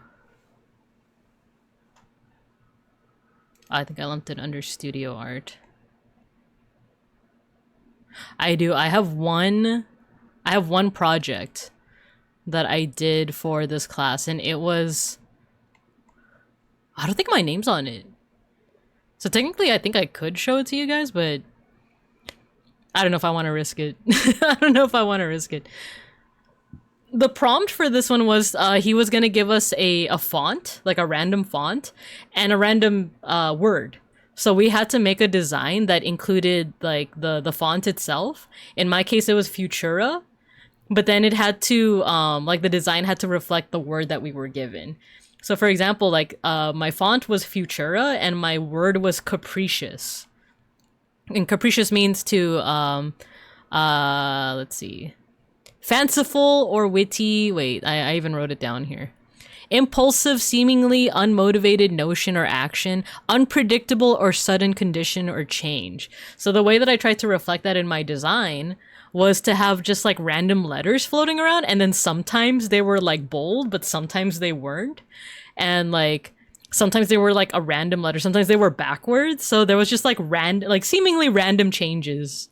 And like everything was still readable because it was like using Futura font, but I just tried to like include randomness in all of it. And now that I'm looking at this, it's like I feel like I could have gone even further, but I was a beginner, you know, I was a beginner. But the thing is, like, I can't remember a lot of like typographical like concepts that I feel like if you do take typography, you should know about, like the whole like different lines and the different like ways that you can, like the difference between like a serif and a sans serif font, right? Like the history of like why there is serif versus sans serif font. That kind of stuff, like I don't know, and I don't feel like I learned it from that class, you know? I mean, it is possible that maybe I just wasn't paying attention. Maybe he did go over it and I just wasn't paying attention for that lesson, but I don't know. That class just wasn't super memorable for me.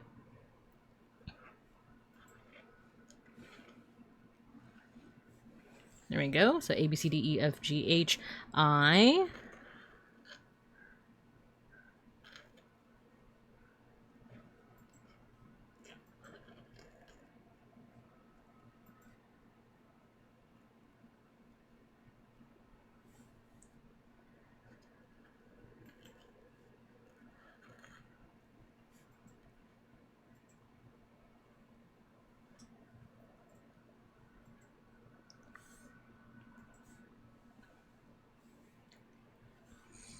Let's see, A, B, C, D, E, F, G, H, I, J.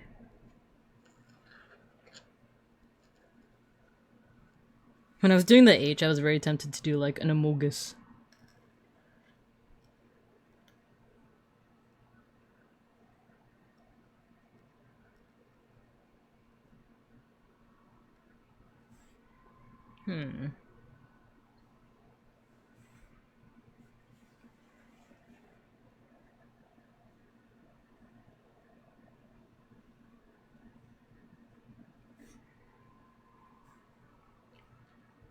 I think if I do get better at, I also thought of an Among Us, right? For the H, I was like, I feel like I was so close to doing it.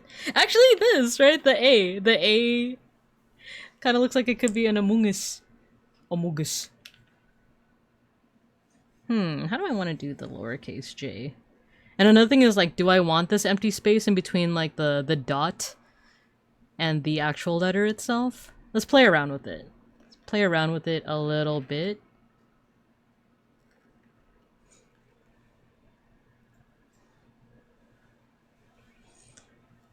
Where it's like, what if there is no gap? Kind of like it, but I think I do like the gap even more. I mean, this is why it's kind of fun to play around with this kind of stuff, right? Because this one, I actually don't like this line that I put here in between this curve and this curve. But that's worth it's worth coming back to. JK. Oh, this one feels like it's gonna be fun. But also I feel like that could be mistaken for an X. No, this is like a straight line, right? So I feel like this one reads more like a K than an X.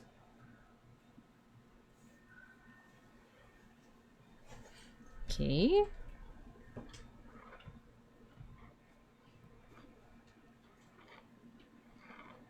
There's some letters that I'm like, oh, this feels like it's gonna be fun.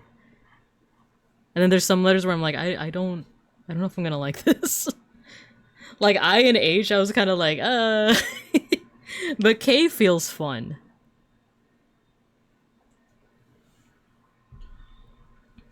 A, B, C, D, E, F, G, H, I, J, K, L.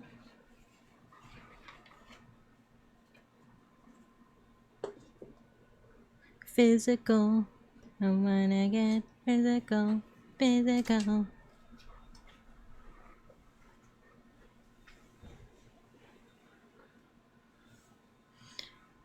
Okay, L, M. Ooh, okay. This one is gonna be... This is my courage test, as Bob Ross says, right? The M. Okay, okay, let's play around with it. Wait. Yeah. I was like, how many strokes does an M have again? There, like that. Because I was like, am I about to write an N right now?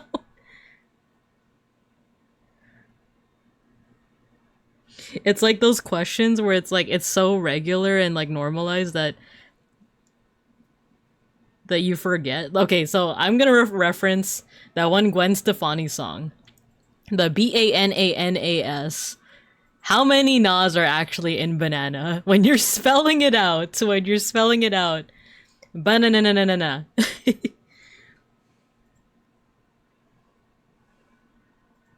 Physical. I wanna get physical. LM?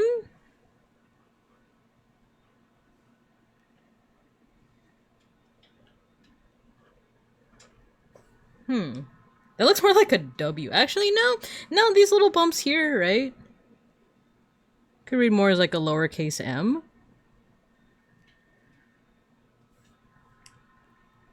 LMN.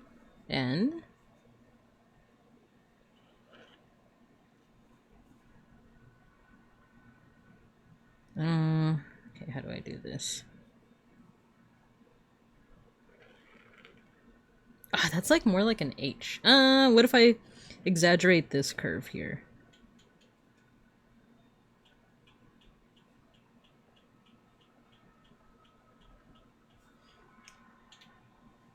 LMN.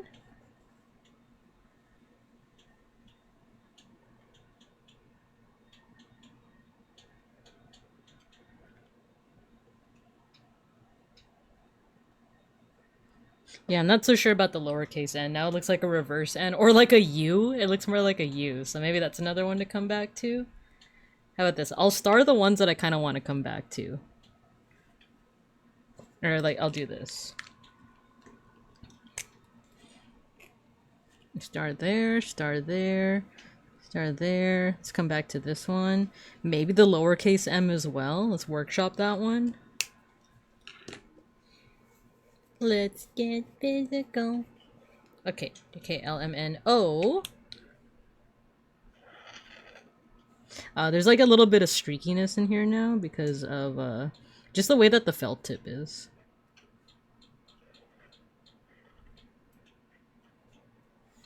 O, P.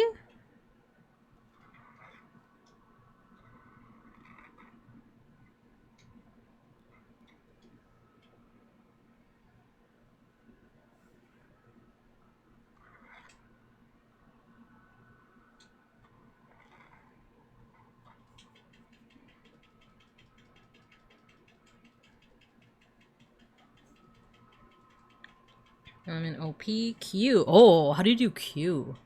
Okay. Maybe like that?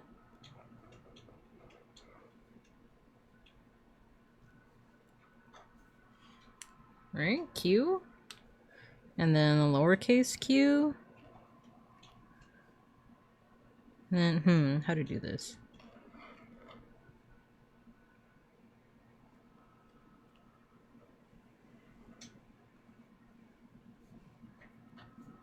Right, kind of looks like a duck.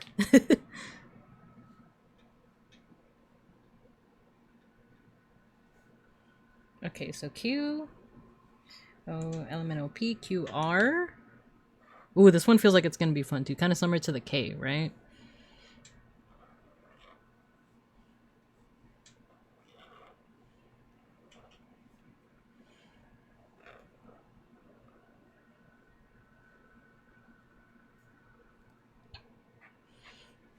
You know what would be another cool thing to do too with like learning like graffiti lettering and stuff like that would be translating it to things like ancient Egyptian hieroglyphs or even like kanji or like katakana hiragana or even like Filipino like Baybayin writing too. That might be cool.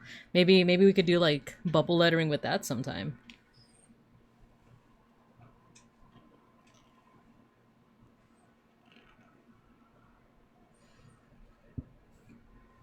QR NOP QRS. Ooh, the S might also be fun, right?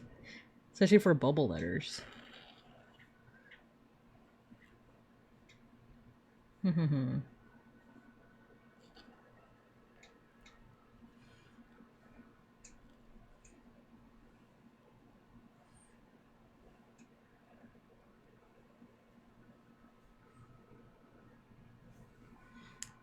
QRS. Let's do the same thing again, but small.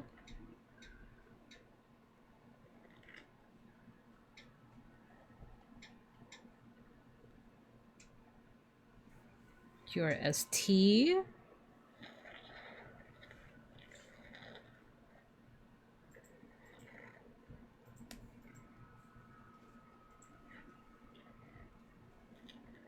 I didn't mean to make those lines come in too much like that, but it looks like a cactus. It looks like a cactus. Hell yeah, I get creative with it. There's a lot of Arabic lettering I've seen. Yeah, I've seen that too. I think when one of the first things I Googled was like graffiti calligraphy, and just by putting calligraphy, you get a lot of like cool Arabic writing with it. Which is like, ah, that's awesome. That's so awesome. I just saw a VTuber clip of like one of the Hololive Indonesia gals like reading a super chat in Arabic, and I was like, oh, that's so cool. Like, she could just like read it off the noggin. That's so neat. I read like opened up with like Assalamu alaikum, and I know you're supposed to respond with like alaikum assalam, right? I always think of like there's this little clip of, you know what, I do want to come back to the lowercase t. The cat that can speak Arabic. Wait, really quick pause to show you guys this.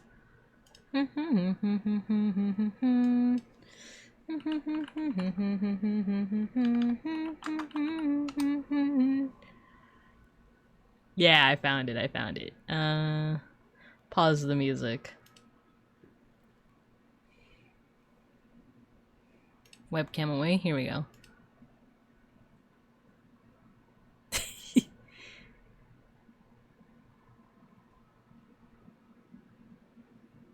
The cat speaks Arabic.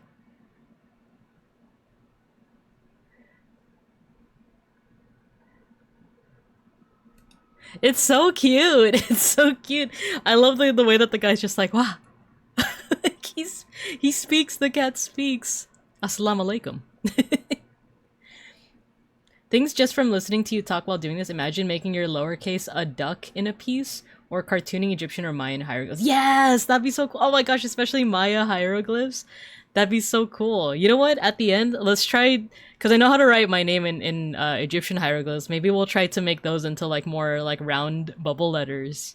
Well, let's do that. I'm kind of down. I'm kind of down. Let's put this back up. Assalamu alaikum. Alaikum assalam. Is that the response? There's a response to it. Okay, so QRSTU. Right? That could be a U.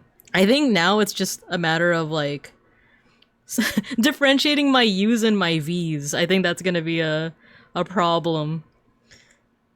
So let's just make this as curvy as possible. Oh, it's almost like a little heart. And then the V's just have to be a little bit more angular, right? Like still bubble letters. Right? Oh, this one is more like a heart.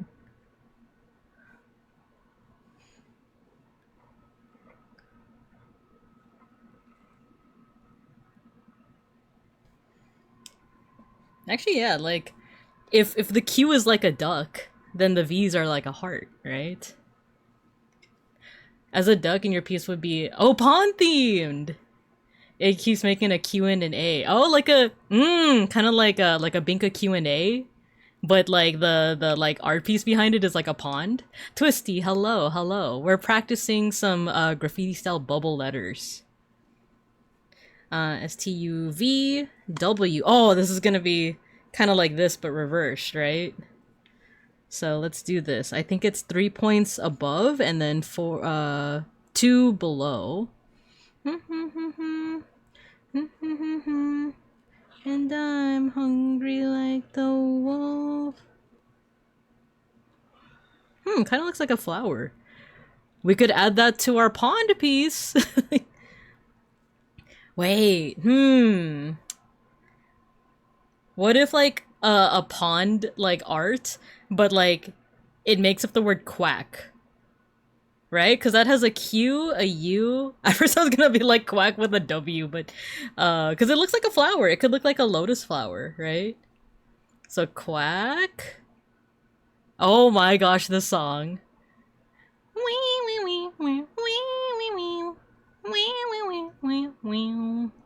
The K I kind of like as well. Maybe that could be incorporated somehow. I like this idea.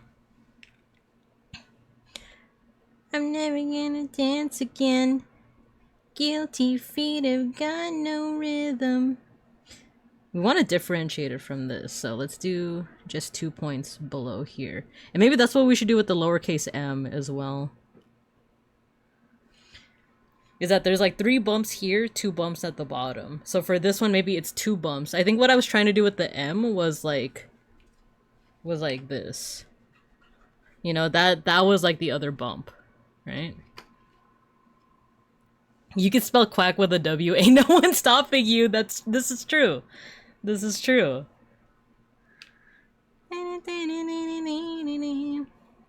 TVWX. This one can also look like a flower.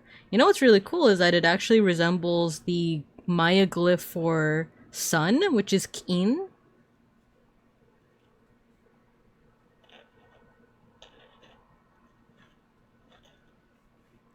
What if it's like quacks with an X at the end? Quacks. XYZ. Ooh, this was, I could go about this in different ways, right? Because I could do Y either like this or this, right? And I do kind of switch between the two. But for the first one, be like that, right? So let's try that first.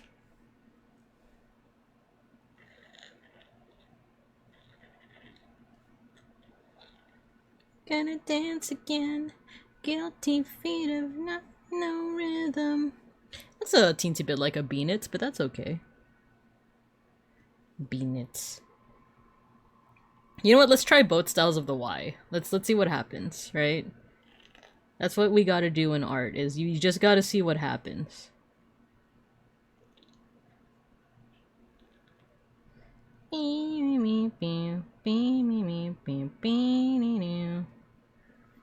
Alright, and then let's do the more like straight way, like this, right? Alright,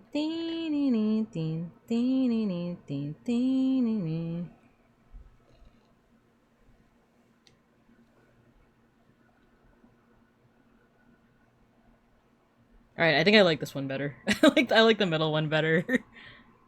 And then let's do Z. The question is, in my regular handwriting, I do it with the little stroke in the center. So do we include that as well? Or do we just do like this? Let's try it out! Let's try it out! What's the worst that could happen? What's the worst that could happen? It's just like something completely random. It's like Homer Simpson pouring cereal into the bowl and it just like ignites. Or it's like I do a Z and it's just what's the worst that could happen? Okay, let's actually do like the middle stroke first, and then let's see. Wait, I forgot how to draw a Z. Like...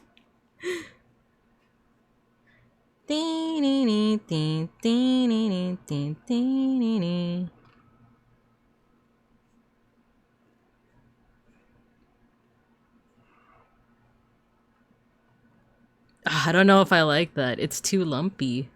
There probably is a way for me to do it with the stroke in the middle, but I don't really like that. I don't know if I like that. Let's try it again here, but smaller for lowercase.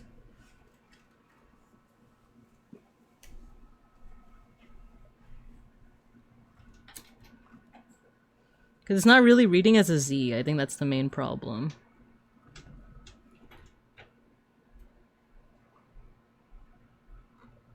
Right, like what if we extend these lines? Yeah, I don't know if I like that. I don't know if I like that. Let's just do it without the stroke.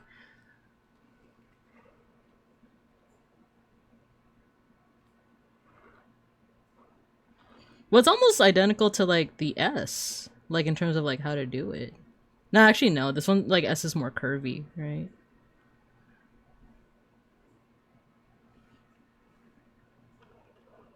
The only thing is I haven't done numbers yet, but it could also be mistaken for the number 2. It's another thing. But also 2 might probably be more curvy and then the line, right? Alright, there were a couple that I wanted to come back to. Let's do the H again. Do the H. Like if I just do this, like does that read as an H, you know? I think context also matters. Like if I write like an A here, it's like ha. Haha, you know? And then the other one was, oh, the I. I wanted to try the I again.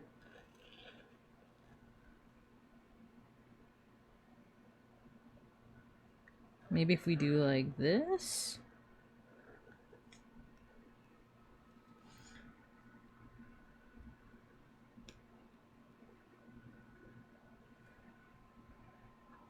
Yeah, I don't think I like that. I don't think I like that.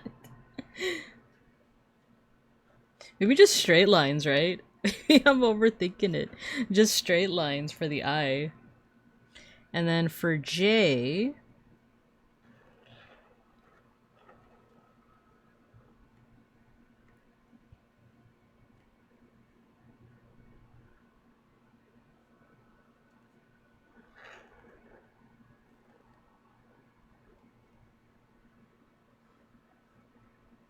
yeah, maybe it's just as simple as that, you know? It kind of looks like a Christmas stocking.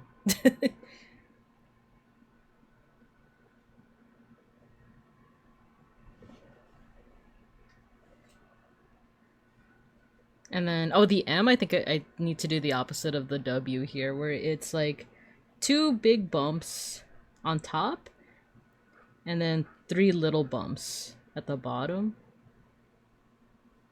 I think the song is about Purple Rain, you guys. And then for N...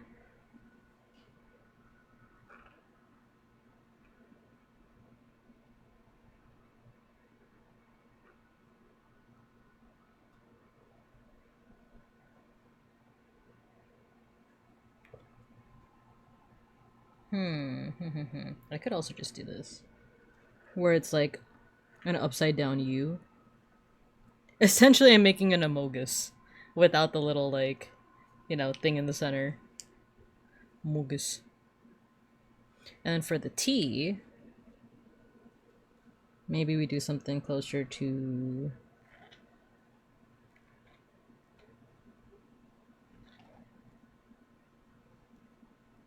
yeah, I think I like that a little bit better. Just without, like, these extra lines in the center.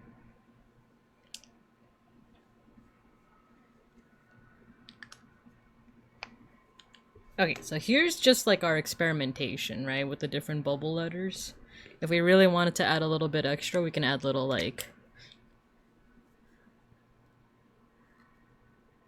you know, little things that kind of are the equivalent of highlights, but just... I'm just adding little, like, dots.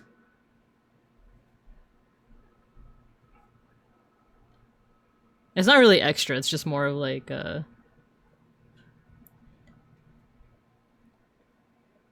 more character. so to speak.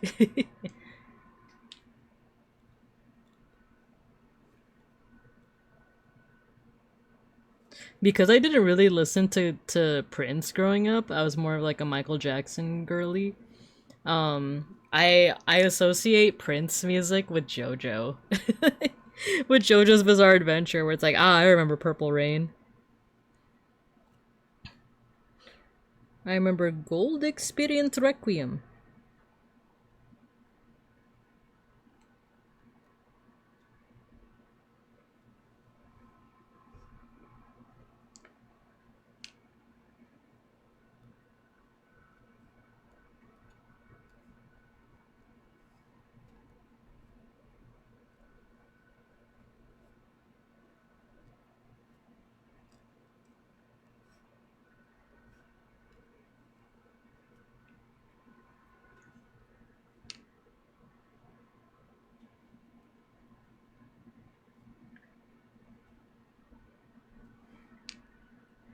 Man, so yesterday after work, a coworker of mine, who I love yapping to, she was able to give me a ride a little bit closer to where I was, because the school we were at is pretty far away.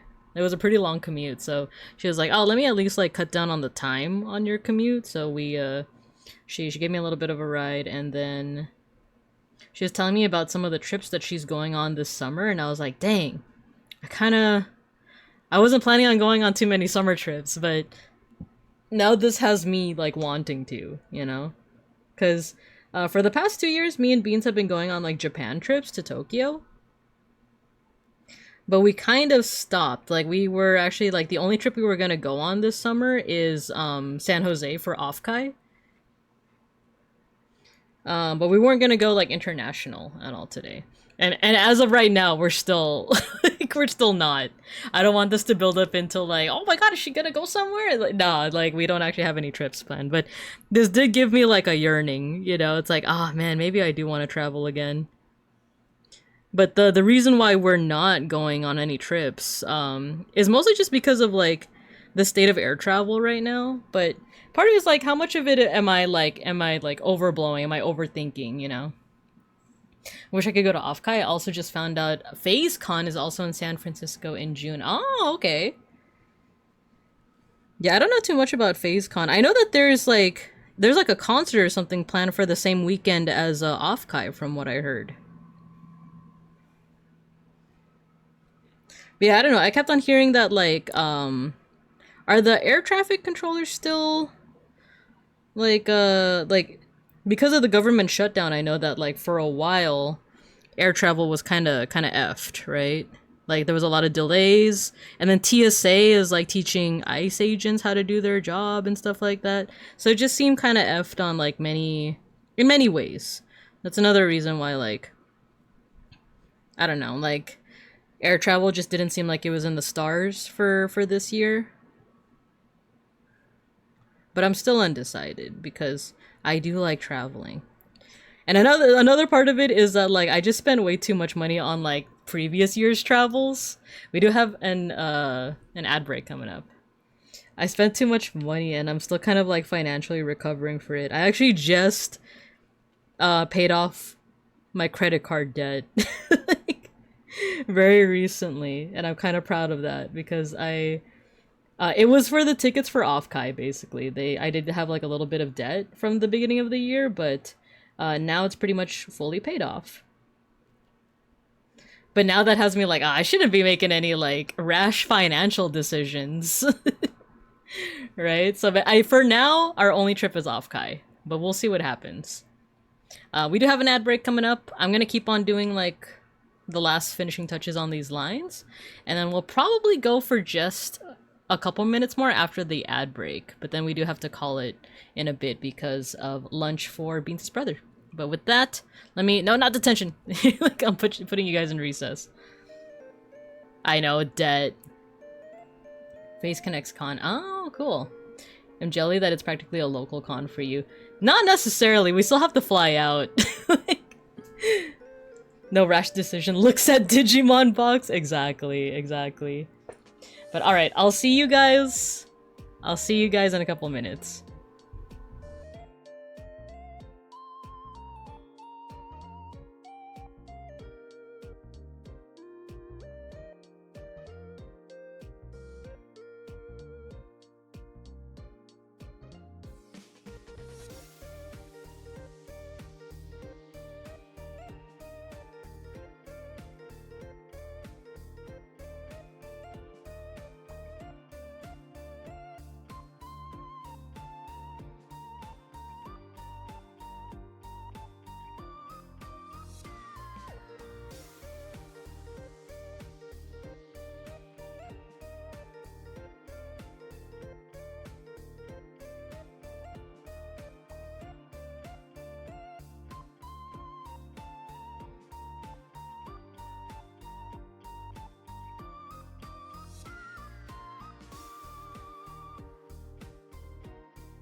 Okay, we're back. We are back. Alright, there's a couple of things that I want to do. We're still going to go on for maybe like 20-30 more minutes, and then I'm probably going to have to call it. But there's still a couple more things that I want to do, including... I don't know if we can do the duck pond. I want to. I feel like we should. Now let's do something really quick with like the duck pond idea. We'll spell quack. We'll spell quack, right? I also wanted to listen to Gangster's Paradise. Because I was like, okay, we were listening to like 80s music. Let's go ahead and listen to some 90s music. And a lot of it is more so like Celine Dion and stuff, which I still love. But I was like, for 90s stuff. Coolio, you know? So I was like, let's listen to like that kind of 90s playlist instead, right? This still should, in my opinion, this still should have been the ending theme for JoJo Part 5 of the Shadow of Death. Realize there's nothing left. Alright, how do we do this with a little duck pond, right? Actually, yeah, let's write the letters first. Quack.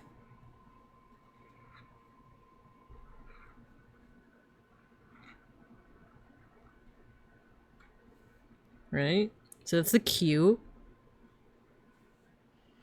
Now what if we add like, you know, a little point like that? Quack. And then if we add like a little W here. In a gangsta's paradise. Been spending most of my life. Right? A little flower there, right? Quack. How can we play with the A? Quack. Oh, you know what? Wait, there's this. Because, like, I usually write my A's like that, but like I said, I've also been wanting to write my A's like that. If we do that, could this look like another duck?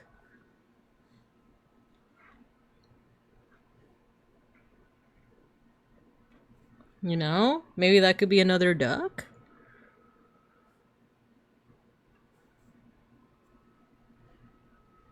It looks like a duck that's like craning its neck behind it, right? Like a duck that's doing this. Why are we so blind to see that the ones we like? It looks like it's craning its neck back, right? So quack. What could the C look like? Maybe another duck? What if this is a duck ballet? Right? It's a duck ballet. And then what does the K look like? Is this another duck?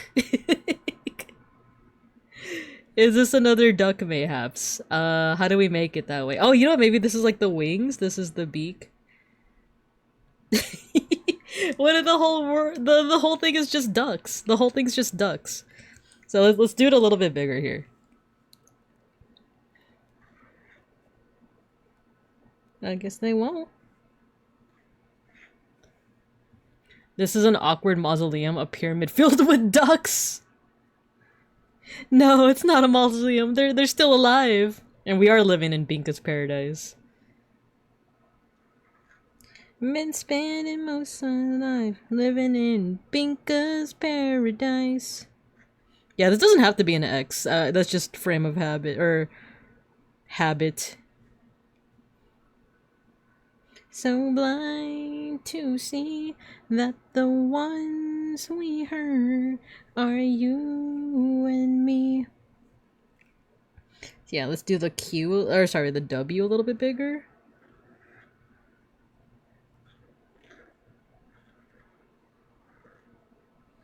This is a little lotus flower.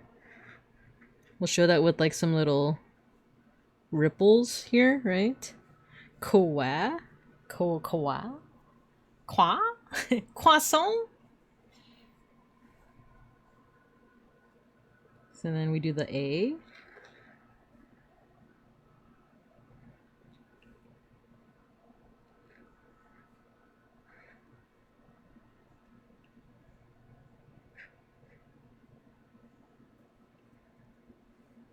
It's craning its neck back. That's what it's doing. All of them should have little ripples, right? Quack.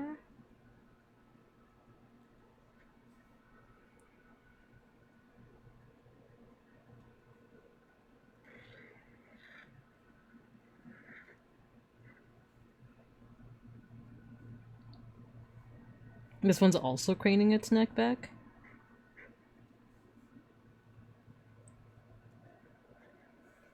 Quack.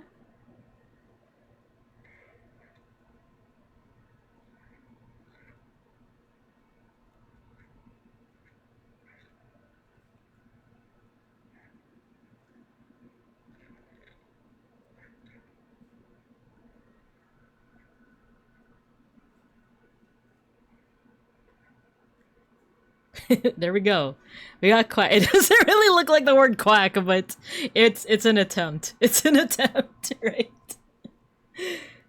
What if we add a little bit of color, you know, to really, really sell this idea?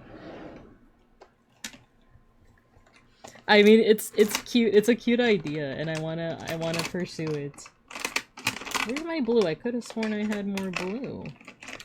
Okay, here. I have like a light blue. Pharaoh bear buried with her salmon catching fowl. Little duck pond, right?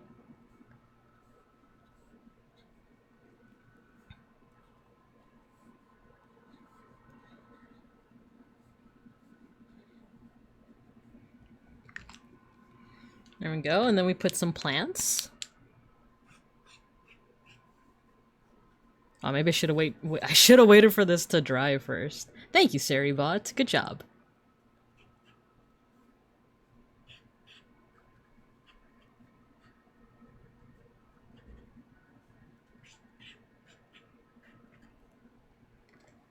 There you go. Alright.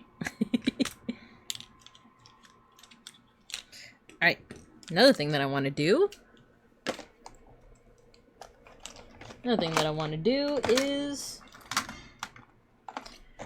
let's experiment with some like ancient Egyptian hieroglyph with like bubble letters, right? This is like Scriptorium IRL. Exactly. And I do want to play more Scriptorium. That is another thing on the list. Actually, let me add a little bit more shading and line work here.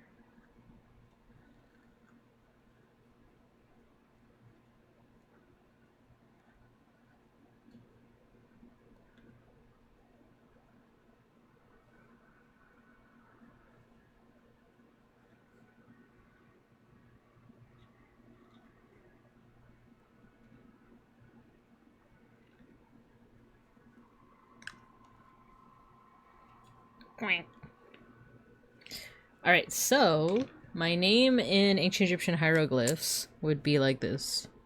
B-N-K? Babink? Because there's no glyphs for vowels. So it's basically foot glyph, which is cool because it kind of looks like a lower case B, right? Babink. The N is like a river, and then the K is a basket. So I feel like there's a way to kind of like round those out.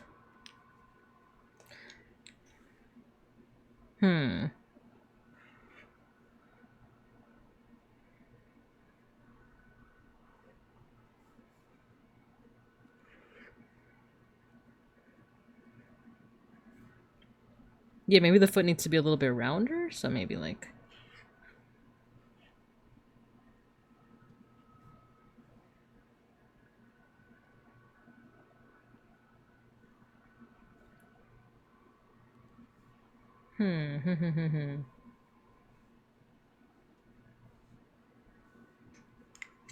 Bow, bow.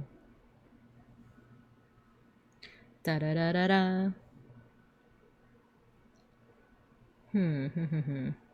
Maybe playing around with like the, I don't know, angles and stuff like that. Oh, that's no longer like bubble letters, but maybe if I explore other styles, right? Maybe this would make a little bit more sense. Din din din din din din din din. What if I erased the bubbleness of it? It would kind of look like this. It would actually look like a lowercase b, right?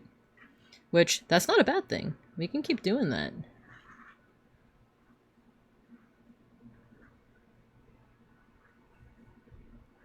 Dun dun dun dun dun dun. Ooh, not the work text on a weekend. Give me a second.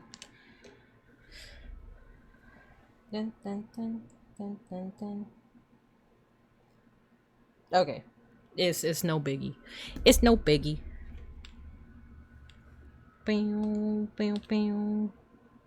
Okay, then the next one is like this zigzag, right? It's supposed to actually be like the Nile River, or a river, right? So if we do that, 1, 2, 3, 4. So what if we do this? 2, 3, 4. Kind of like how we have been doing our M's and our W's. What is this? 2, 3, 4, 5.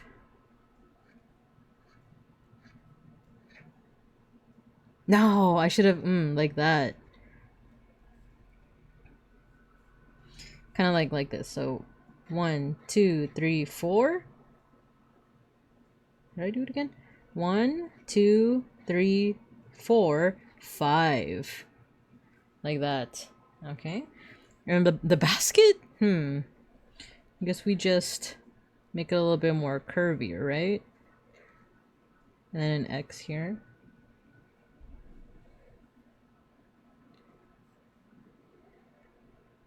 Hold up. So something like this, basically. Something like this. Let's make it a little bit bigger here in this corner.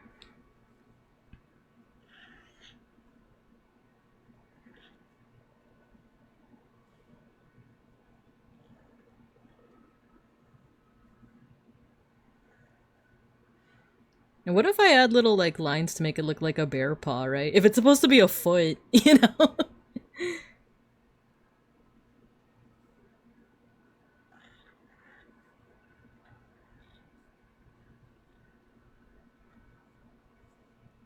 You know, now it looks like a barefoot.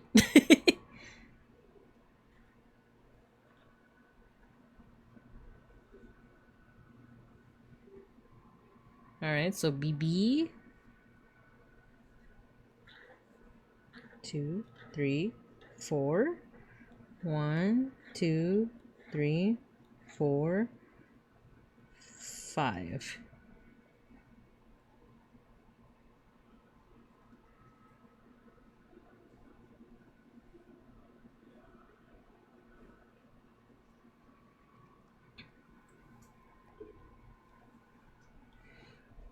And then we do the bowl here, or basket rather.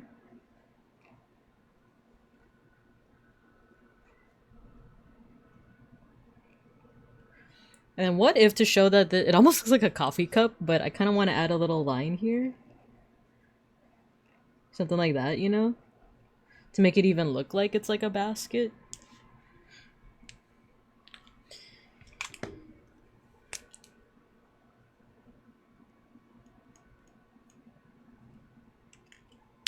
You know, something like that, right? This is our attempt at like bubble letter ancient Egyptian graffiti. Which actually, speaking of like ancient cultures and like graffiti, I think the biggest example would be like Roman graffiti, right? Where it's like the one where it's like, oh, women be jealous for you know, Theophilus no longer bangs women. He only bangs the dude butt. You know? Or the one it's like, you know, Quintus was here. Quintus received favors of the sexual variety here. This is a cool idea though. I don't know, this is fun. This is fun to do. I think another thing to explore, maybe not during this stream, but kind of like what Mega Bronson said, like maybe some Maya glyphs, maybe by buy-in. I guess, if we do like by buy-in, for example, Babinka would look like this. B, like this. Is it above or below? I think here, B. Being NG is its own character. Bibinka. Bibinka. So we could potentially... how about something like this?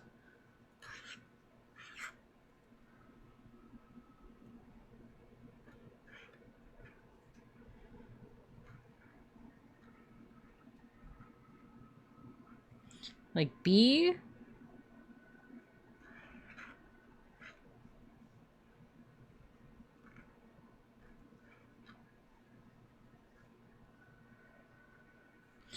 Being oh, this one's gonna be pretty complicated actually. The way I do it is kind of like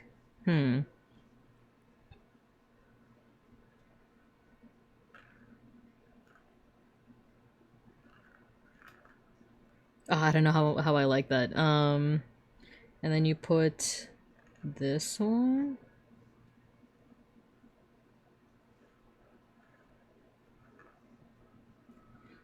That's just NG. Like, this character is literally just like NG. And then I don't have enough room for the ka, but we can try. We can try.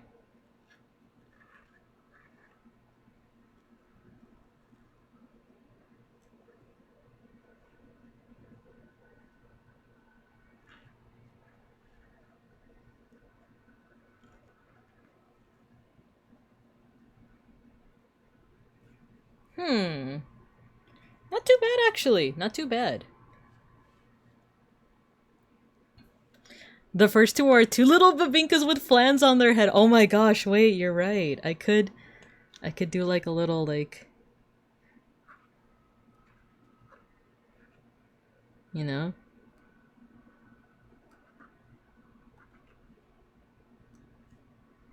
Babinka.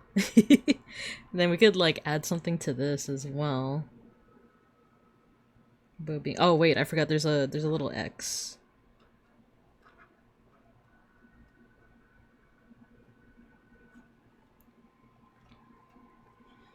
Babinka. You know what? Yeah, like bubble letters plus bye-bye-in is kind of like a goated combination. Maybe that'll be next week's. That'll be next week's like experimentation, right? That'll be next week's. But okay, this was fun. This was fun. Like I said, I was kind of nervous about doing this because I feel like I'm out of my depth. Like, I have never dabbled in, like, graffiti-style art before, so I kind of just went with, like, what I was most comfortable with, which was, like, the bubble letters. But maybe next time I might want to also try something a little bit more angular, like the tag style, as they say. And just, like, other... Sorry, I got distracted. If you play... Oh, that's weird. If you play, like, this album, this Tupac album on Spotify, they animated the album cover. So it's like the, Tupac doing this, it's, like, moving, and then, like, he also blinks, and I was like, did it always do that? Sorry, I got, like, distracted by that. Anyways, but yeah, I would like to explore other styles with this, and then also, like, other writing systems, like I said, with, like, bye-bye-in, ancient Egyptian hieroglyphs, Maya glyphs would be a cool one. That's kind of weird, right? Like, if you, like, take a look on Spotify, they animated the album cover. It's interesting to say the least. But for now, I think that's gonna be it with this. We're not going to end stream yet because, one, I want to kind of like brainstorm what we're going to be doing for next week. And two, we didn't do Time Guesser yet. So let's do Time Guesser. Let's end off on that.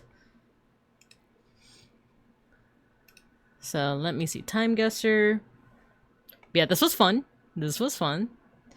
Let me put the webcam away. Let me actually turn it off. Deactivate. And there we go. So for next week, here's what I'm thinking in terms of my schedule. Actually, let's hide this for now. Next week, we're probably gonna have a just chatting on the Monday, you know, our usual affair. Thursday, I want to do usually I do my style studies on Friday, but I do have a work event on the Friday, so I don't know what time I'm gonna be coming home. So just to be safe, I might do the style study on the Thursday instead. And we're gonna be doing the 90s! Let's freaking go! We're gonna be doing the 90s. So we're going to be talking about current events, art movements, aesthetics, fashion, and car design of the 90s. And we're now far enough in our decade studies where I can give a little bit of like my personal, like, this is what I remember about the 90s. Just know that for the first like 3 or 4 years, I wasn't completely sentient for it, you know? I was but a cub, barely processing the world around me. But I can at least chime in a little bit about like the mid to late 90s. And then for Friday, I'm actually thinking of doing a watch along. And I might want to do a nostalgic movie, maybe a Don Bluth movie. So I'm thinking American Tail, not Five Goes West, even though that's like my favorite movie. I feel like it would make more sense to start with the first American Tail movie. Like I said, either that or Anastasia or We're Back, A Dinosaur Story. But I'm strongly leaning towards American Tail, and then maybe another week we'll watch my favorite, which is American Tail 2, Five Goes West. And then for the Saturday, either pixel art or more POSCA, more graffiti style, right? Can't wait until we get to the 2030s decade study, right? Right? We can make our predictions. We can make our predictions as to what we think is going to happen in the 2030s if the world doesn't completely end, right? But that's what I have in store for next week. That's what I'm brainstorming out loud with you guys. If we don't do a watch along on Friday, first of all, I have to... No, you know what? You can actually rent on YouTube now. Because I was like, actually, how are we going to do this watch along? But you can rent, so... Yeah, you might do that. Just like the old Blockbuster days. Oh, give me a second, Schnackery wants out.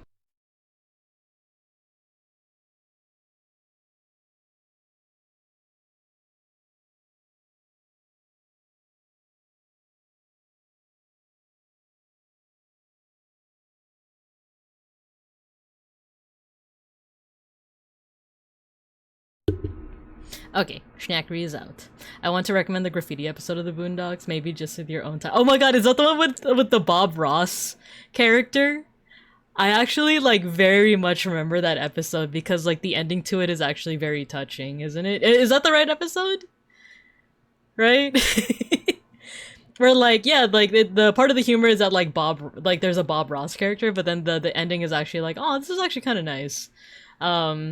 But yeah, I don't know if we could do that on stream, but like you said, on my own time, I'd be down. Let's see, the ending. Yeah, super wholesome. I remember that, like, really well. Like, and the thing is, like, I don't remember too many of the Boondocks episodes too well. I remember there was, like, the episode where MLK came back. There was the, like, one of the characters is, like, possessed, right? And there's a whole bunch of scenes that obviously, like, due to me being a purple bear, I would not be able to repeat, but the Boondocks is a great series. But yeah, so we'll still see with like the watch along. I do want to do it. Once again, I'm just kind of like deciding on like what movie we'll do. It will be through Discord. The movie watch along will be through Discord, and it'll probably be during our regular stream time at 6:30 p.m. PST. So look forward to that. And with that, let's do some time guesser, and then we'll mosh, and then we'll raid.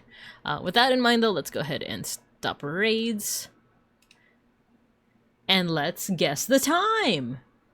Okay, so this looks kind of like 20s, 30s. I don't know, something about the clothing. No, actually, there's curls, so maybe even 40s. What does this say? Arriving trains shown below. Track numbers posted 3 minutes before train arrivals. Okay, so... we're reading English text. It could be... wait, Knox? It says Knox over here. Does it say New York? New York! Knox, New York. So most likely this might be New York. Let's do New York City.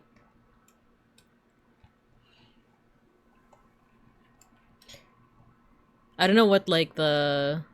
is there, like, there's, like, a central station, right? Like, the central station? I just don't know where that is, if I'm being honest. Because over here in Los Brincos, we got Union Station. But... it actually has, like, pretty cool architecture. I might want to show it off to you guys when I can. I actually don't know where it would be. Where is it? Where is it? Yankee Stadium.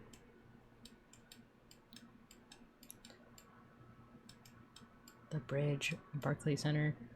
Unique, New York. Unique.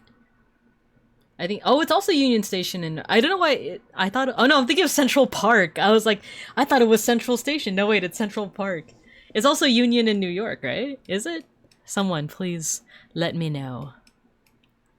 I just don't know where it is. Doggy, dog. There's Times Square, which, if I'm understanding correctly, Times Square is kind of like our Hollywood in Highland, where it's like you don't want to go there. Like you don't. It's just gonna be a whole bunch of people that are gonna photobomb your pictures and ask for pay. If only we had a New York native in chat. I know, right? I know, but I also don't want to pressure Matthew, especially if you're busy with anything.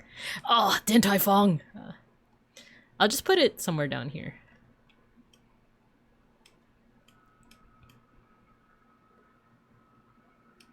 Down. When I told you guys that story about like me really liking the cover to the Snoop Dogg Doggy Style album when I was like 6 years old, I remember my mom would put this song on all the time. The bow to the wow. Okay, fashion wise, something about the curls is making me think 40s, but it could also be 30s. Let's do late 30s. Let's do... Actually, that's the start of the war. Would they be so happy? Are people allowed to be happy during the war? During the war times? Let's do 38. New York City. Wait, what? They're in Chicago. I was fooled. I was bamboozled. Passengers waiting for trains in the concourse at Chicago Union Station during the 40s. Interesting. Baby Binkus sea walking.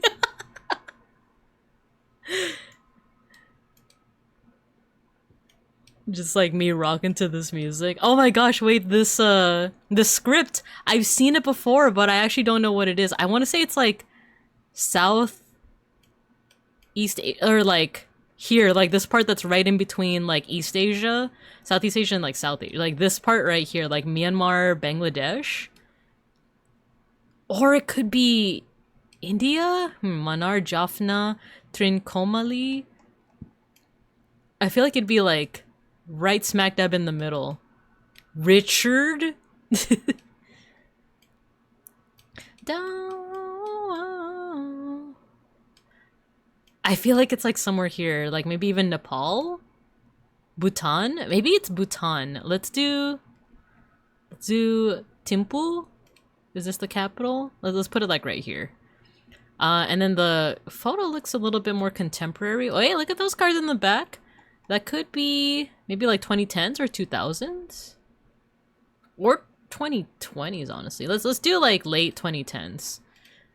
Let's do Bhutan. Ah, Sri Lanka. Okay, Sri Lankan Special Task Force soldier patrolling in Vavuniya, about 230 kilometers. What the heck is a kilometer? North of the capital, Colombo. Amid tensions during the country's first presidential election since the end of the Civil War. Ah, okay, okay. More reason to learn different scripts. Ooh, look at these cars. These cars look like they're from like the 50s, 60s. But of course, this could be later. That's just like the... Maybe it's like a, you know, like retro car fest or something like that. Actually, it does look like film photography. This looks like it could be like maybe 80s, but it is like retro cars. Where is this?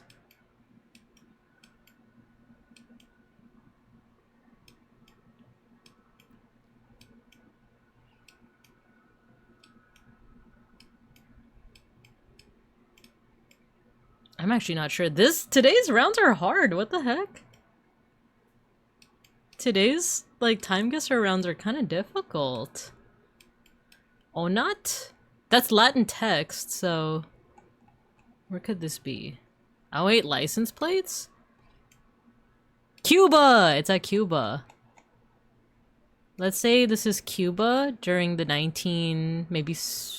I don't know, the hair looks like it's a little bit more contemporary. Let's do Havana. Havana. Because the cars look like they're from like the 50s and 60s. But there's something about like the hair, the fashion that makes it feel like later than that, you know? Like something about this guy in like the polo shirt that makes it feel like it's from like the 90s. Let's do the 90s. Havana, Cuba, 90s. 1999! There you go. Local residents negotiating for a taxi amidst a fleet of vintage American cars in downtown Havana. These mid-century vehicles, locally referred to as almendrones, remained a staple of Cuban transportation due to a U.S. ban on trade and a severe economic crisis, making new cars and parts almost impossible to find. Ah, interesting. Interesting. Okay. Okay, so Bruxelles, entree, ingang? What is this? Yeah, they explained it. Yeah. These cars are pretty boxy. So they look like they could be 70? No, maybe. I'm not sure. The hair looks like it could be 60s, 70s. The hair in the fashion looks like 60s, 70s. The cars could also be 70s. I might want to say like 75. Question is, where is this at? Bruxelles makes me think like French entree as well. But then the ingang over here, that's a bit of a mystery. So maybe it's like in between France and Germany. Maybe like Belgium, Luxembourg. Let's say Antwerp. Or no, Brussels. Let's say Brussels. 1975. Yeah, nice! There we go, we got it! Cuba was embargoed, they have old school... Oh, yeah, there we go, yeah. Nice. So King Baudouin of Belgium Center, saluting alongside Queen Beatrix of the Netherlands, Prince Claus of the Netherlands, and Queen Fabiola of Belgium during a guard of honor inspection outside Brussels station. Oh, we were 6 years off, but at the very least, we got the right location. Where it's like, that felt French, but then another part of it felt German. So it's like, oh, what's between the two of them? That's at least my best guess. Okay, last round. Tres Corut. Ulo. I know what ulo is in Tagalog. Edison. Siputalpalo es Borfesto? I'm actually not sure. This is Latin text. It has some diacritics. Like, that looks like a... Is that an umlaut? Right? And then there's like an accent mark over the O. Muastalos? Maybe Hungarian? Furdo? Yeah, maybe Hungarian or like Eastern European? Fashion-wise? Well, the thing is, this is a swimming pool. So it's kind of hard to tell from, like, just the fashion. Well, I guess if, like, if it's older than, like, let's say it's the 20s or, like, the 10s, I feel like men would be more so in those, like, full bodysuits, right? Rather than, like, showing off chest and legs and stuff like that. That's improper. Let's say Hungary. Let's say Budapest. No, that's Bulgaria. Let's say Hungary. Yeah, Budapest. And then let's say... let's look at the hairstyles here. They got the curls. This feels like it could be 50s, 60s, right? Let's do 62. Let's just leave it here at 62 and say Budapest. Ah, okay. So this is still Hungary. So we got the country right. Swimmers gathered at the Szilagyi Strandfurdo.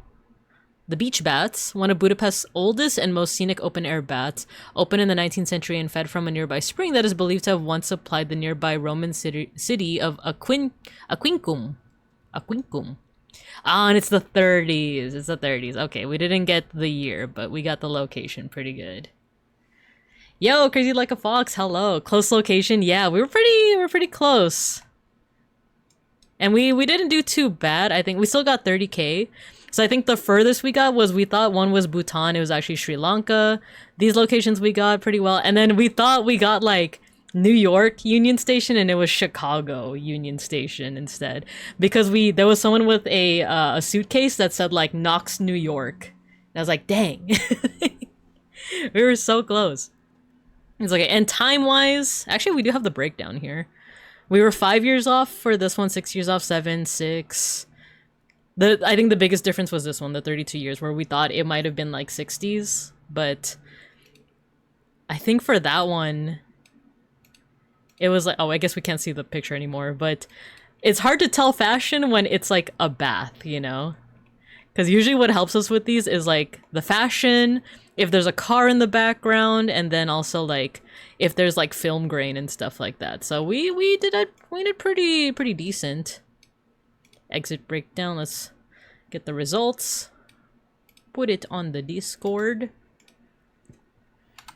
Not too bad. We can do better next time. We can do better next time.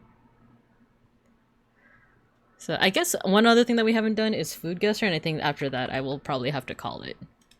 Alright, food guesser. Whoa. Is that cabbage? Yeah, cabbage, carrots, radishes, ginger, garlic, chili peppers, salt, water, Sichuan, peppercorn, sugar, and rice vinegar. Traditional fermented vegetable dish, showcasing a tangy and savory flavor profile. This kind of just reminds me of like kimchi, but it also says Sichuan, which like China? You know? Let's say China. Correct! Oh, look, my name's there. Pao Tsai. Pao Tsai, a traditional Chinese pickled vegetable dish, originates from Sichuan province. Its name translates to soak vegetables. Pao Tsai. I guess one of my names. Next round. Is this just rice? Like, it's like all in a singular mass. Wait, this dish features soft, moist rice balls. Ooh, okay. Made by boiling and pounding rice until... Oh, like mochi? Right? Traditionally served with a variety of soups or stews, it often accompanies peanut soup. Oh, that sounds good. Peanut soup. Palm nut soup or light soup. The rice balls are tender, absorbing flavors from accompanying broth, providing a comforting and satisfying meal that is enjoyed for its simplicity and adaptability. Do you guys, for any of you guys that eat white rice, do you find yourselves picky with like the texture or like anything having to do with like the rice itself? Because I'm pretty picky about it being mushy rice like this. When it's all kind of if you guys have ever like started up the rice cooker and then like to the sides or at the bottom, there's kind of like the mushy rice that has a little bit too much water. I don't like it. I don't like it too much. I feel like it depends on what you're eating it with though. Like if it's a porridge or like a curry, I can tolerate it a little bit more, but I really prefer my rice grains to be like separated, if that makes sense. Because not too long ago, Beans' mom made like curry, but the rice was kind of mushy like this. And usually I don't like that, but the way that she made it was actually pretty bomb. This looks really good. What the heck? It reminds me of like kare, right? Something about peanut soup makes me think that it's Southeast Asian. Let's start with like Thailand first. Ice cold. Okay. To the north, to the west. Ice cold to the west, so then maybe Europe? Or West Asia? Palm nut soup. I've actually... What are palm nuts? Ice cold. Okay, and it's to the west? Let's try Europe. Let's try Europe. Let's try Ukraine. Cold. Omotuo. Omotuo. Maybe African? Let's try... let's try Ghana. Oh, okay. Lucky guess. Lucky guess. Omotuo, right? Like the name kind of sounds like it would be. Ah, so Ghanaian rice balls. I have a coworker whose partner is Ghanaian, and she's like, Ghanaian food is like bomb, and I'm like, oh, I'd be down to try it. Ooh, fancy looking. It's got little designs on it. Wheat flour, butter, milk, egg yolk, sugar, ground almonds, ground hazelnuts, ground walnuts. That's a lot of nuts. Cardamom, rose water, vanilla, baking powder, salt. A delicate pastry filled with a sweet mixture of finely ground nuts, sugar, and cardamom. The signature crescent shape is made by folding thin dough around the filling and sealing the edges with intricate pinched patterns. You want to try Ghanaian? Yeah, no, same. I still want to try some more Ethiopian food too. Those are pretty fancy. Like, the thing is, like, a lot of cultures have some kind of, like, pastry treat, right? What's this in the corner over here? That looks like another kind of pastry. Let's try... Something about this made me think, like, Eastern Europe, but... Yeah, let's try Eastern Europe first. But another part of me wants to say, like, Brazil, you know? Let's try Ukraine. It's warm. Okay, so to the southeast. So maybe West Asia? Maybe Turkey. Borders. Shekarbura. Borders? What borders? So maybe... Is it Iran? What borders to the west? Or sorry, to the east. Borders! Okay. Iran, Turkey. We could look at a map. Dailies, Google Maps. Turkey, Iran. Oh, okay. So, and it borders both of them. So Iran, Turkey, Armenia? Let's try Armenia. Armenia. What? It borders all of these countries. Is it Azerbaijan? Wait, okay. So I'm looking at the border here. It could be Georgia. Iran doesn't border Georgia though. Wait, it borders Armenia to the northeast. So Azerbaijan? But then does Turkey border Azerbaijan? Is it this like narrow strip of like land over here? Let's try it out. Let's try it out. Either that or it could even be Russia. Azerbaijan? There you go. It is. It is Azerbaijan. Shekarbura.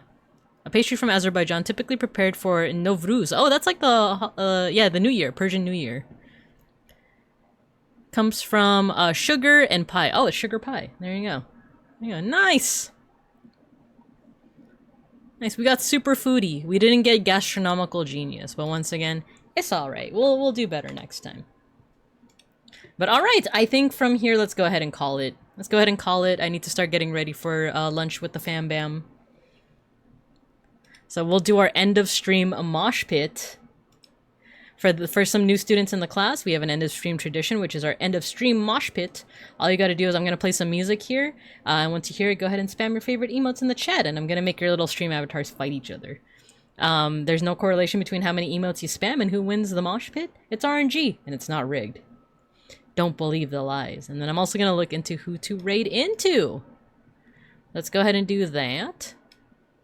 So once you hear the music, get to moshing. Happy Beans food time? Yeah, exactly. Exactly. I chose Everybody Wants to Rule the World because me and Beans were listening to this song when we were getting coffee this morning.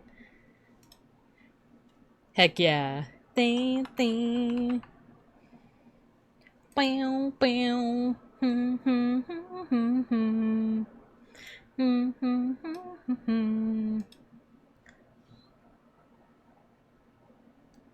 There's no turning back. Even while we sleep, we will find you acting on your best behavior. Turn your back on Mother Nature. Everybody wants to rule the world.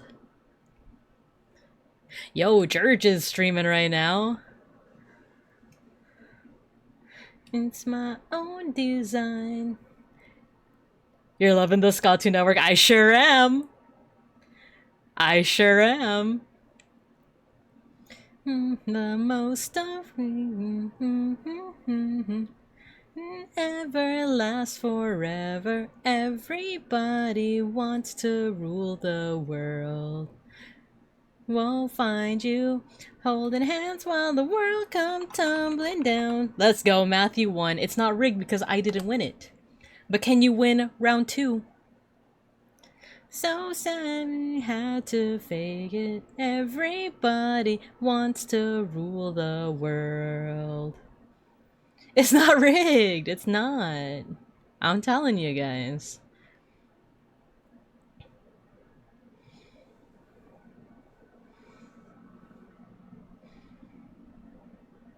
Rule the world. Rule the world.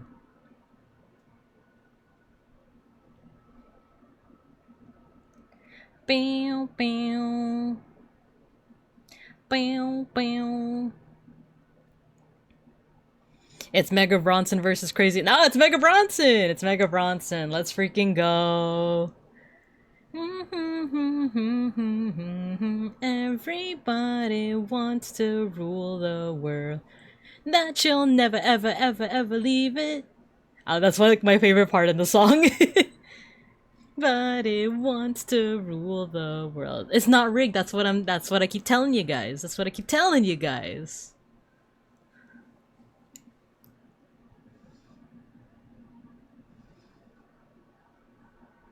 Also, I love the plush Yomi emote that Matthew was sending.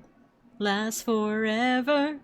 Everybody wants to rule the world. Wow.